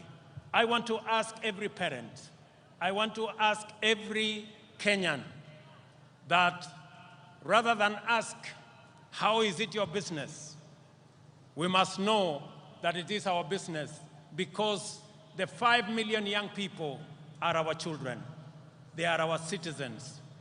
They pay taxes.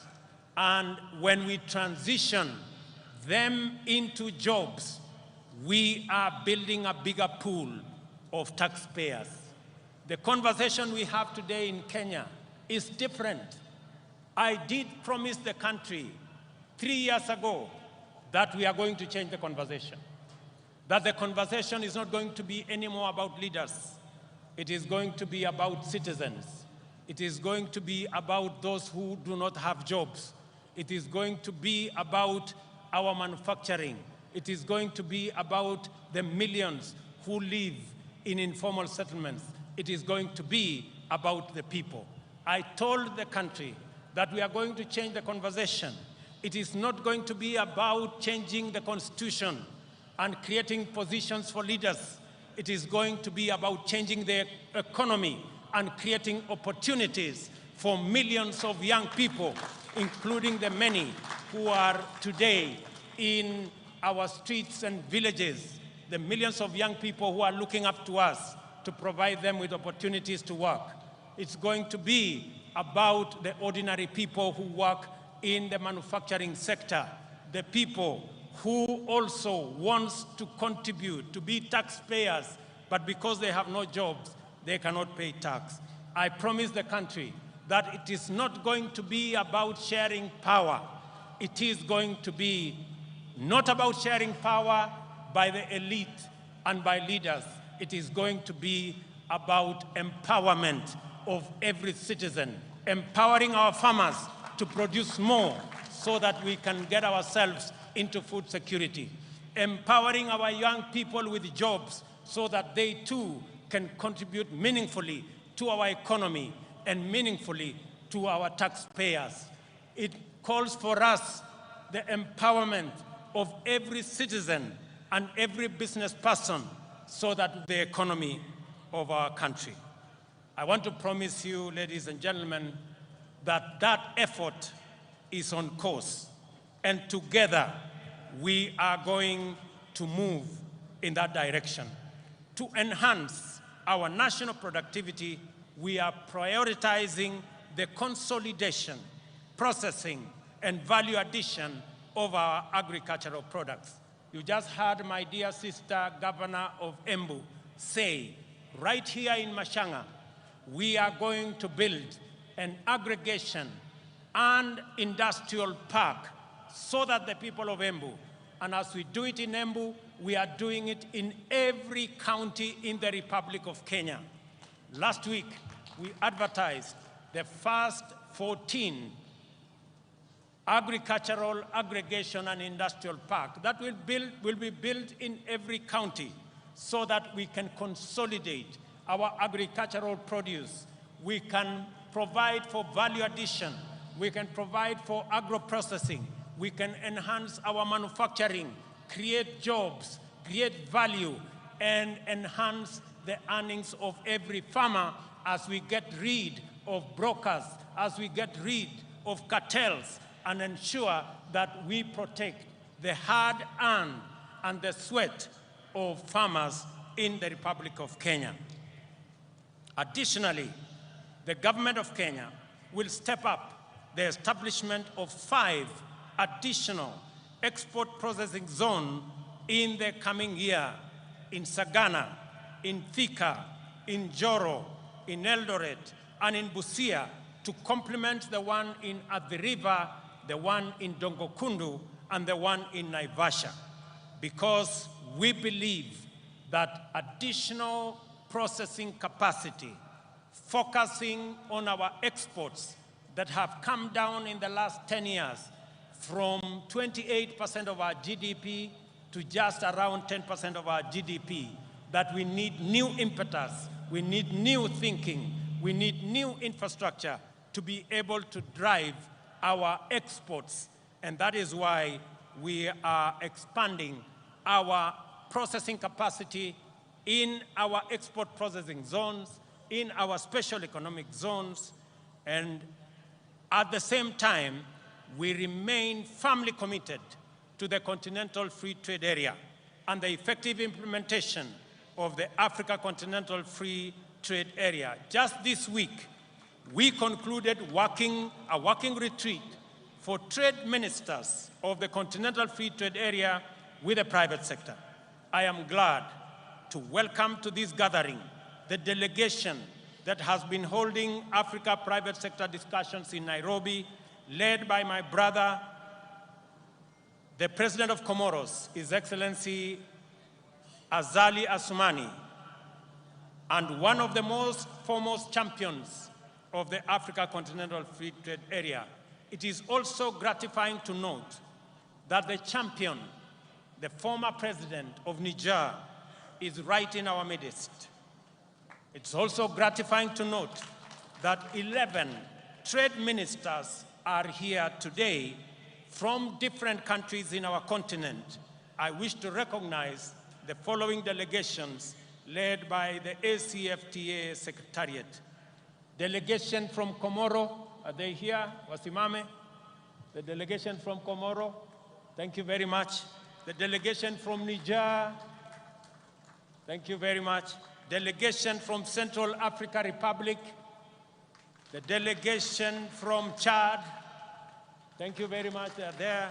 The delegation from Namibia, the delegation from Djibouti, the delegation from Cote d'Ivoire, the delegation from Nigeria, the delegation from Botswana, the delegation from Ghana, and the delegation from Burkina Faso.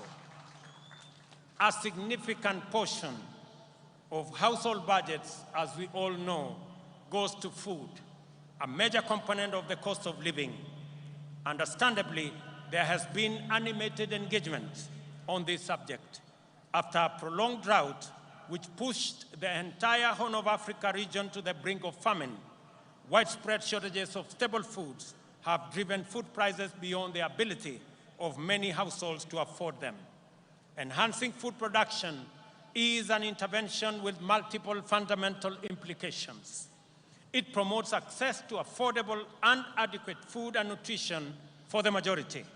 It also increases food supply, lowers prices, and thus reduces the cost of living.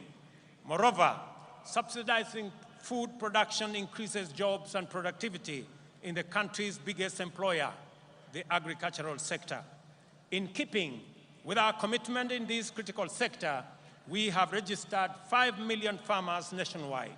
These farmers immediately became eligible to receive subsidized fertilizer, and those who stepped forward received their full fertilizer requirement, unlike in past seasons when the allocations were rationed. As a result of these measures, Kenyan farmers have been able to plant an extra 200,000 acres this year by using an additional 2 million kilos of seed beyond what was planted last year. As international petroleum prices continue to rise beyond reach, the cost of fuel locally raises steeply. Transport, as a component of household budget, is affecting the cost of living.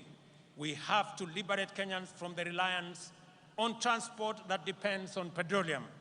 For this reason, we are rolling out an electric vehicle public transport system which will bring down the cost of transport significantly.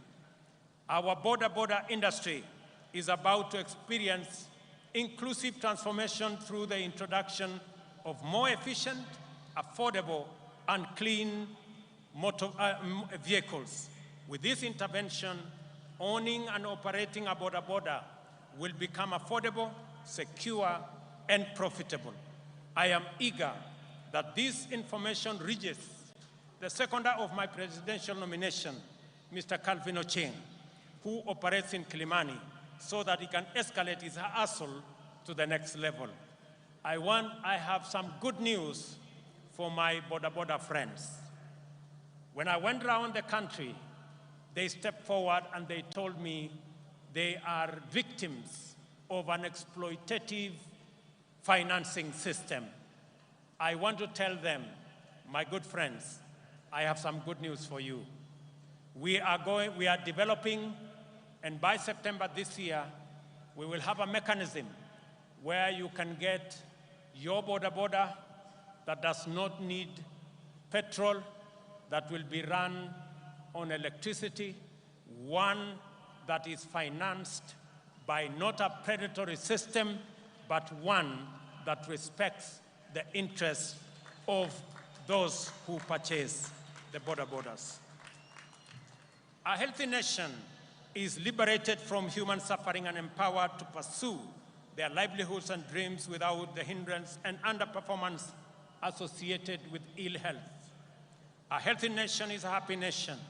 Freedom from disease is therefore a primary plank of our agenda to perfect self-government. We are committed to do affordably, inclusively, and in a manner that enables Kenyans to receive quality medical attention from the comfort of their homes.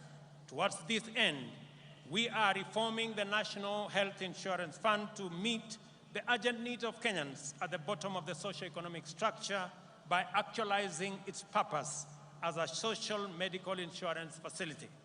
Secondly, we have committed to deliver universal health coverage that enables every Kenyan attain dignified health care at the minimum cost of subscription fee. Thirdly, we have collaborated with county governments, whom we support wholeheartedly, and I want to commend all county governments for the exemplary work they are doing around health as a devolved function. We have collaborating with the county governments to recruit community health workers, promoters throughout the country.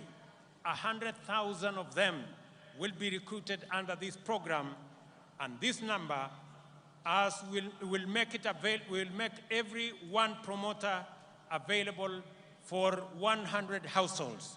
This means that each promoter will be tasked with visiting Kenyans at their homes to determine whether any condition need to be managed through healthier lifestyle or basic medical attention. They will also be tasked with enabling patients with chronic conditions manage their medication, diet, and general well-being in a manner that makes hospitalization sometimes unnecessary. Finally, the promoters will facilitate early detection of conditions for referral to comprehensive attention in the spirit of effective healthcare management.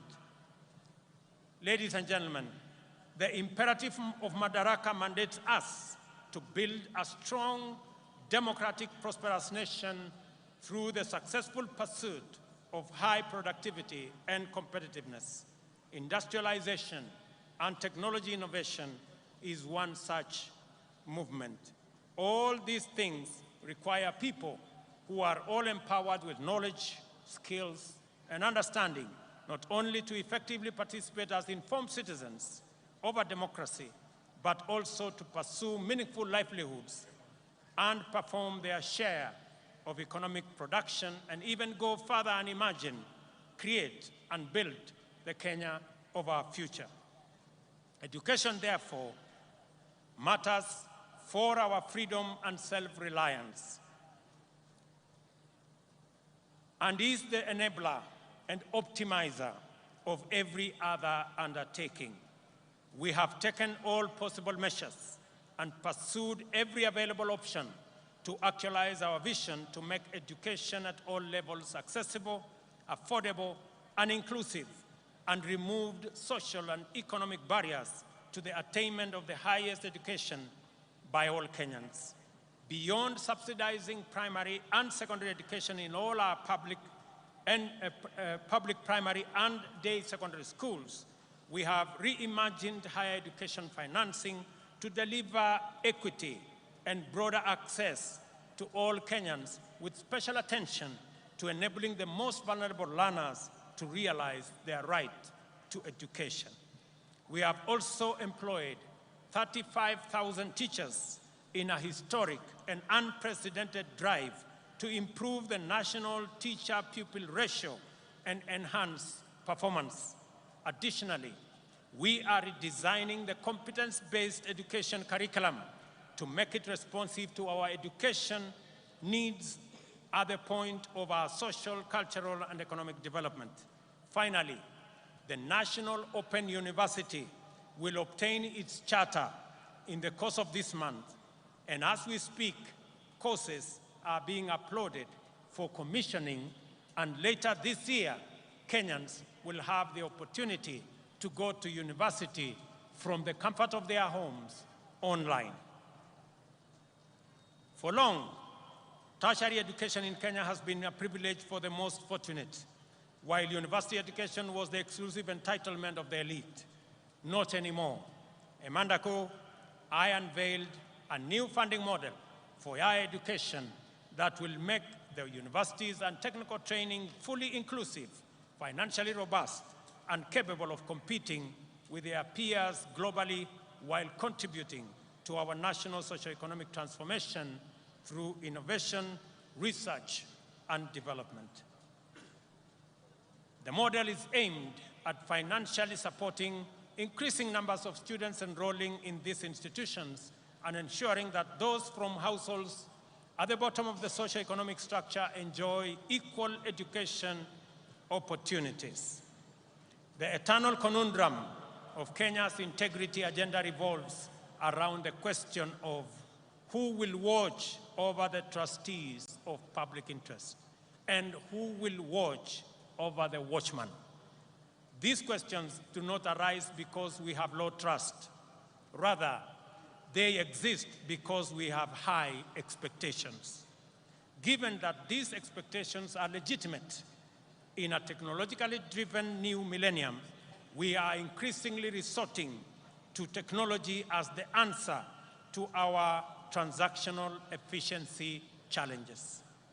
From the election results portal for our democracy to the Hustler Fund for MSMEs and the means testing instrument for higher education, as well as registration of farmers and distribution of fertilizer, digital technology is enabling the government to deliver services efficiently and to give citizens confidence that the system is fair and incorruptible.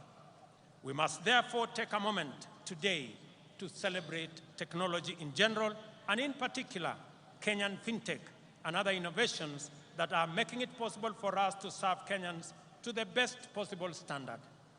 I remind all Kenyans who work in technology and everyone who uses technology that our forefathers fought with basic technology against a technologically superior superpower and won our freedom. We have a duty to deploy the best innovations and technologies to make Kenya efficient, competitive, and prosperous.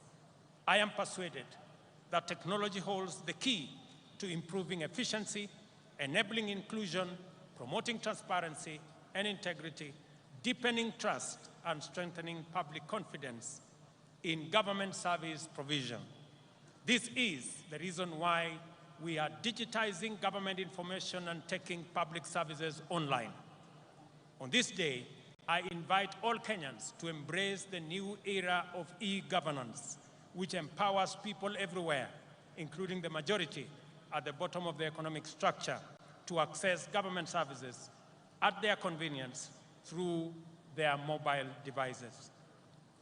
Since the advent of e-citizen, government gradually increased the number of services available on the platform from 391. The rate of increase of onboarded services is now shifting to a new radical trajectory. Today, 3,770 services have been onboarded and fully operational.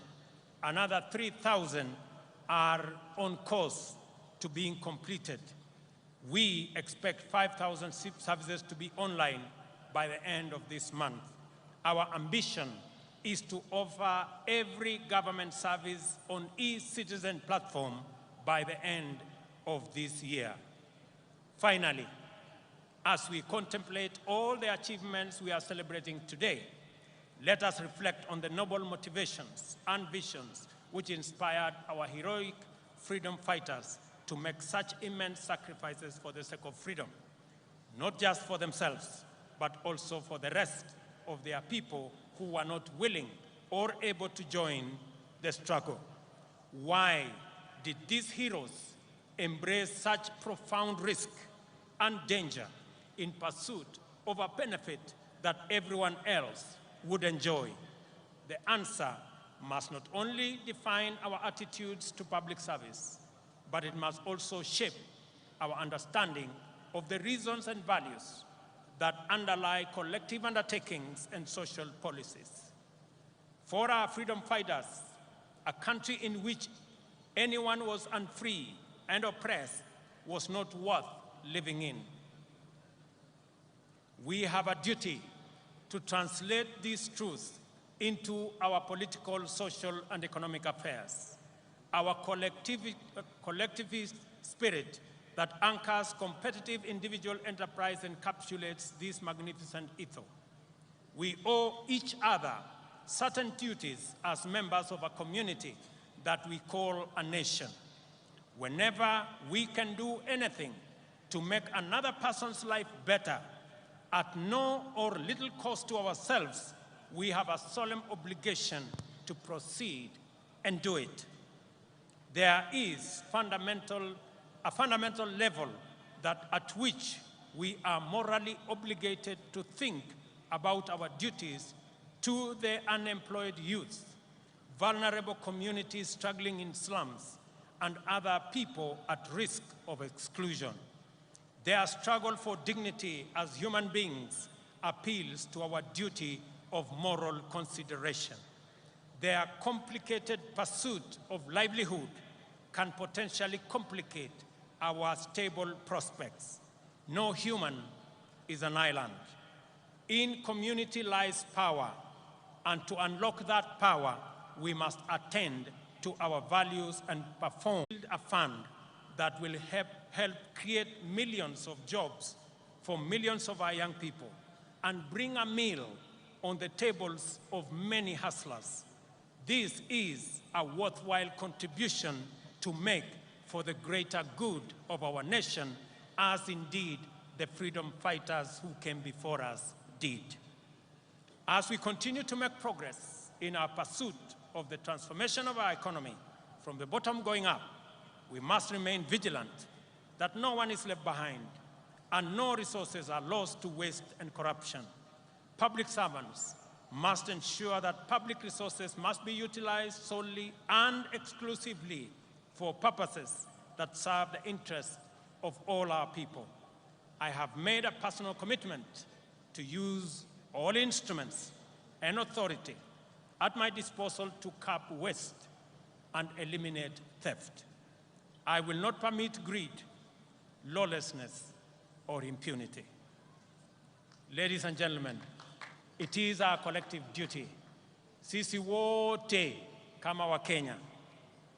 Mimi nimekuja hapa Embu katika sherehe hii ya muhimu ya Madaraka ili tukubaliane kama wananchi vile wale waliotutangulia bila ya kujali watapata nini walipigania uhuru wetu, damu yao ikamwagika, wengine wakauawa, lakini hawakurudi nyuma, kwa sababu kama wangerudi nyuma leo tungekuwa watumwa wa wale walikuwa wametutawala. Na ndio tunajiuliza kama taifa, kama Wakenya, it is the moment for us to ask, what can I do for my nation? Not, what can my nation do for me? Both questions must be answered in the affirmative. Sote kama wananchi wa taifa la Kenya tumesema ya kwamba jambo la muhimu ambalo lilikuwa katika uchaguzi uliopita ilikuwa ni maneno ya uchumi wa taifa letu la Kenya. Ilikuwa ni maneno ya wananchi mamilioni vijana wetu ambao hawana ajira. Ilikuwa ni kati ya wale watu wengi hawana uwezo ya kupata mkopo kwa sababu hawana title deed, hawana logbook. Leo ni jukumu letu kuhakikisha hata na wao wako na uwezo, wako na njia ya kupata mkopo wajiendeleze maisha yao. Leo katika Embu hapa, wale walio katika vyama, wale walio katika sako, leo tunaanzisha Hustler Fund Stage 2 ambayo itatoa pesa kati ya shilingi 20,000 na shilingi 1,000,000 kwa vikundi ambazo zitajisajili ili tuweze kufikisha mambo ya kupata mkopo kwa wananchi wengi. Vile vile katika mpango wetu wa ujenzi wa manyumba, nilikuwa hapa Embu wiki iliyopita, tumeanzisha ujenzi awamu ya kwanza nyumba 100 kati 400 ambazo ni awamu ya kwanza. Nimesema nitarudi hapa Embu kama vile nitaenda sehemu zote za taifa letu la Kenya, ili tuweze kujenga nyumba 200,000 kila mwaka katika taifa letu la Kenya. Hizo nyumba 200,000 zitatupatia ajira ya vijana 1,000,000, zitatuwezesha kampuni zetu za simiti, kampuni zetu za chuma, wale wanaotengeneza viti, wale wanaotengeneza milango, wale wanaotengeneza madirisha, wale mafundi, technicians, masons, carpenters, electricians, engineers, architects, quantity surveyors, wale wanaofanya kazi katika transport sector, madereva wetu, makanga wetu, wote watajumuika na tutakuwa na nafasi ya kupanga na kutengeneza ajira katika taifa letu la Kenya. Tuwaondoe vijana wetu ambao wako mitaani, wako masokoni, wako katika vijiji, wamemaliza shule, wamekamilisha college, wamemaliza university, lakini hawana ajira. Ni jukumu letu kama taifa kupanga ili vijana 500,000 wasiokuwa na ajira katika taifa letu la Kenya, na wanaongezeka 800,000 kila mwaka, tuwapangie ajira, wajisimamie na watusaidie kuendesha taifa letu, na pia wao wachangie katika kulipa ushuru, tuweze kujiondoa kama taifa kwa madeni na tujisimamie kama taifa letu la Kenya. Na wauliza Wakenya wote, jameni, bila ya kuulizwa maswali ya kwamba mbona ni jukumu langu vipi, tujue ya kwamba wale watoto ambao wanahangaika madukani, barabarani, vijijini, hawa vijana ni watoto wetu, hawa vijana na Wakenya wenzetu. Tujiulize vile vile, wale Wakenya wanaishi katika vitongoji duni, zaidi ya Wakenya 7,000,000. Jameni, tuwaokoe pia, hata na wao wanafaa kuwa na makao ya kutosha, makao ambayo inawapatia heshima, na ni jukumu letu sisi zote kama taifa moja, taifa la Kenya. Mimi nawashukuru sana. Mimi nimefurahi kwamba leo katika Kenya mjadala sio ya kabila hii na kabila ile. Mjadala ni moja, ni vipi tutahakikisha ya kwamba watoto wetu wanapata ajira. Mjadala ni vipi kampuni zetu za manufacturing zitaendelea mbele. Ni vipi tutakuwa na mpango wa kila Mkenya kupata mkopo. Ni vipi tutasaidia wakulima wetu watuzalishie chakula, tuondoe aibu ya njaa. That is the conversation of our lifetime, and that is a positive conversation in the Republic of Kenya. Mimi nawashukuru sana kwa kutukaribisha hapa Embu. Nimefurahi sana watu wa Embu. Nimesikia yale kiongozi wenu, wabunge wenu wameniambia kuhusu barabara zenu. Barabara ya kutoka kule Mashanga mpaka PI nimesikia. Barabara ya Kiritiri, Kanywambora nimesikia. Barabara ya hapa chini Ena mpaka Kavue nimesikia. Na haya mambo yote tutajipanga, na sote tukiwa na mpango huu, tukipanga vizuri vile tutakuwa na pesa ya ushuru ya kupeleka taifa letu la Kenya mbele, tutajiondoa kwa madeni na tutakamilisha miradi yetu yote. Nimewasikiza vile vile kuhusu mambo yenu ya maji. Najua na mnaelewa ya kwamba tuko na mpango ya mambo ya maji. Hapa Embu tuko na dam ambayo tutajenga pale Kamumu. Tuko na dam ya Dhambana, tuko na dam ya Dhoshi, na tuko na dam zingine ndogo ndogo ambazo tutakubaliana na viongozi wenu, wabunge wenu pamoja na county government yenu. Iko katika mipango yetu. Haya mipango yote ni kwa manufaa yenu, na ni jukumu letu sote tuungane kama watu wa Embu, kama watu wa Kenya, ndio tuweze kutekeleza haya mambo mazuri yote ambayo yatatupeleka mbele kama taifa letu la Kenya. Najua vile vile mjumbe wa kutoka kule mbele aliniambia kuhusu barabara ya Kikunyari, Karii, Ishara.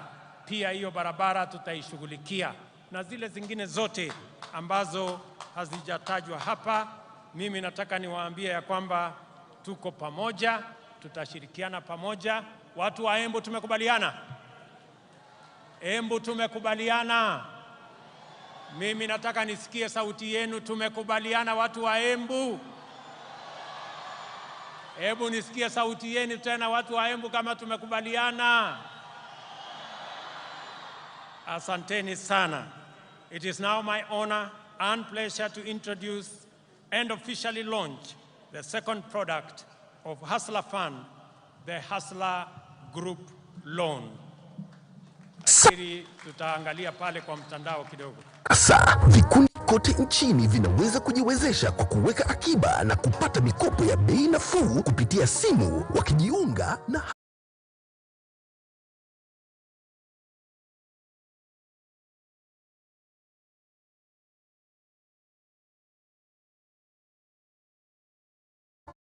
Fund moja kwa moja kwenye simu ya aina yoyote popote alipo bila kujaza fomu au kutoza dhamana. Maelezo ya credit score yatatumwa kwa wanachama wote. Vikundi vinaweza pata kiwango chochote cha pesa hadi milioni 1 kwa riba ya 7% kwa mwaka. Kila mwanachama atachangia kwa credit score. Kwa hivyo, mlipaji mwema ni wa dhamana kubwa kwenye kikundi. Kila wanapolipa haraka, kiwango cha mkopo cha kikundi kinaongezwa. Kusajili kikundi chenyu kwa Hustler Fund, mwenyekiti anafaa kubonyeza *254#. Chagua Hustler Groups. Bonyeza 1 kuchagua kikundi chake na akubali masharti ili aweze kupata mikopo na kuwatumia wanachama wenzake. Hustler Fund, jiinue, jiendeleze. Asante sana. Tunashukuru sana. Thank you very much. God bless you, the great people of Embu. God bless our great Republic of Kenya. Asanteni sana watu wa Embu.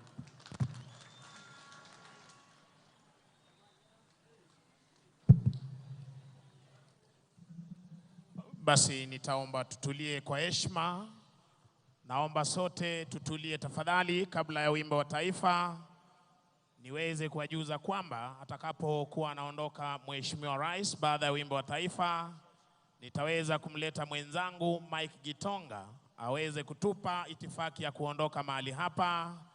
Waheshimiwa wabunge na hali kadhalika principal secretaries, tafadhali we have a pooled transport. Msiweze kuleta magari yenu hapa. Basi niombe kwa heshima sote tuweze kusimama kwa wimbo wa taifa.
Thank you, ladies and gentlemen. We've come to the end part of this particular ceremony, and kindly I request we all remain standing where we are as we now give you the exit protocol, starting with the motorcade for His Excellency the President, followed by that of the CDF and service commanders. It will closely be followed by the motorcade of His Excellency the President of Comoros, followed by the former President of Niger, then the Deputy President. So kindly, I request that we all remain in our positions as we allow His Excellency the President. There we have it, the 60th Madaraka Day celebrations coming to you from Embu County, the Moi Stadium here. And the President has addressed several issues. It was a lengthy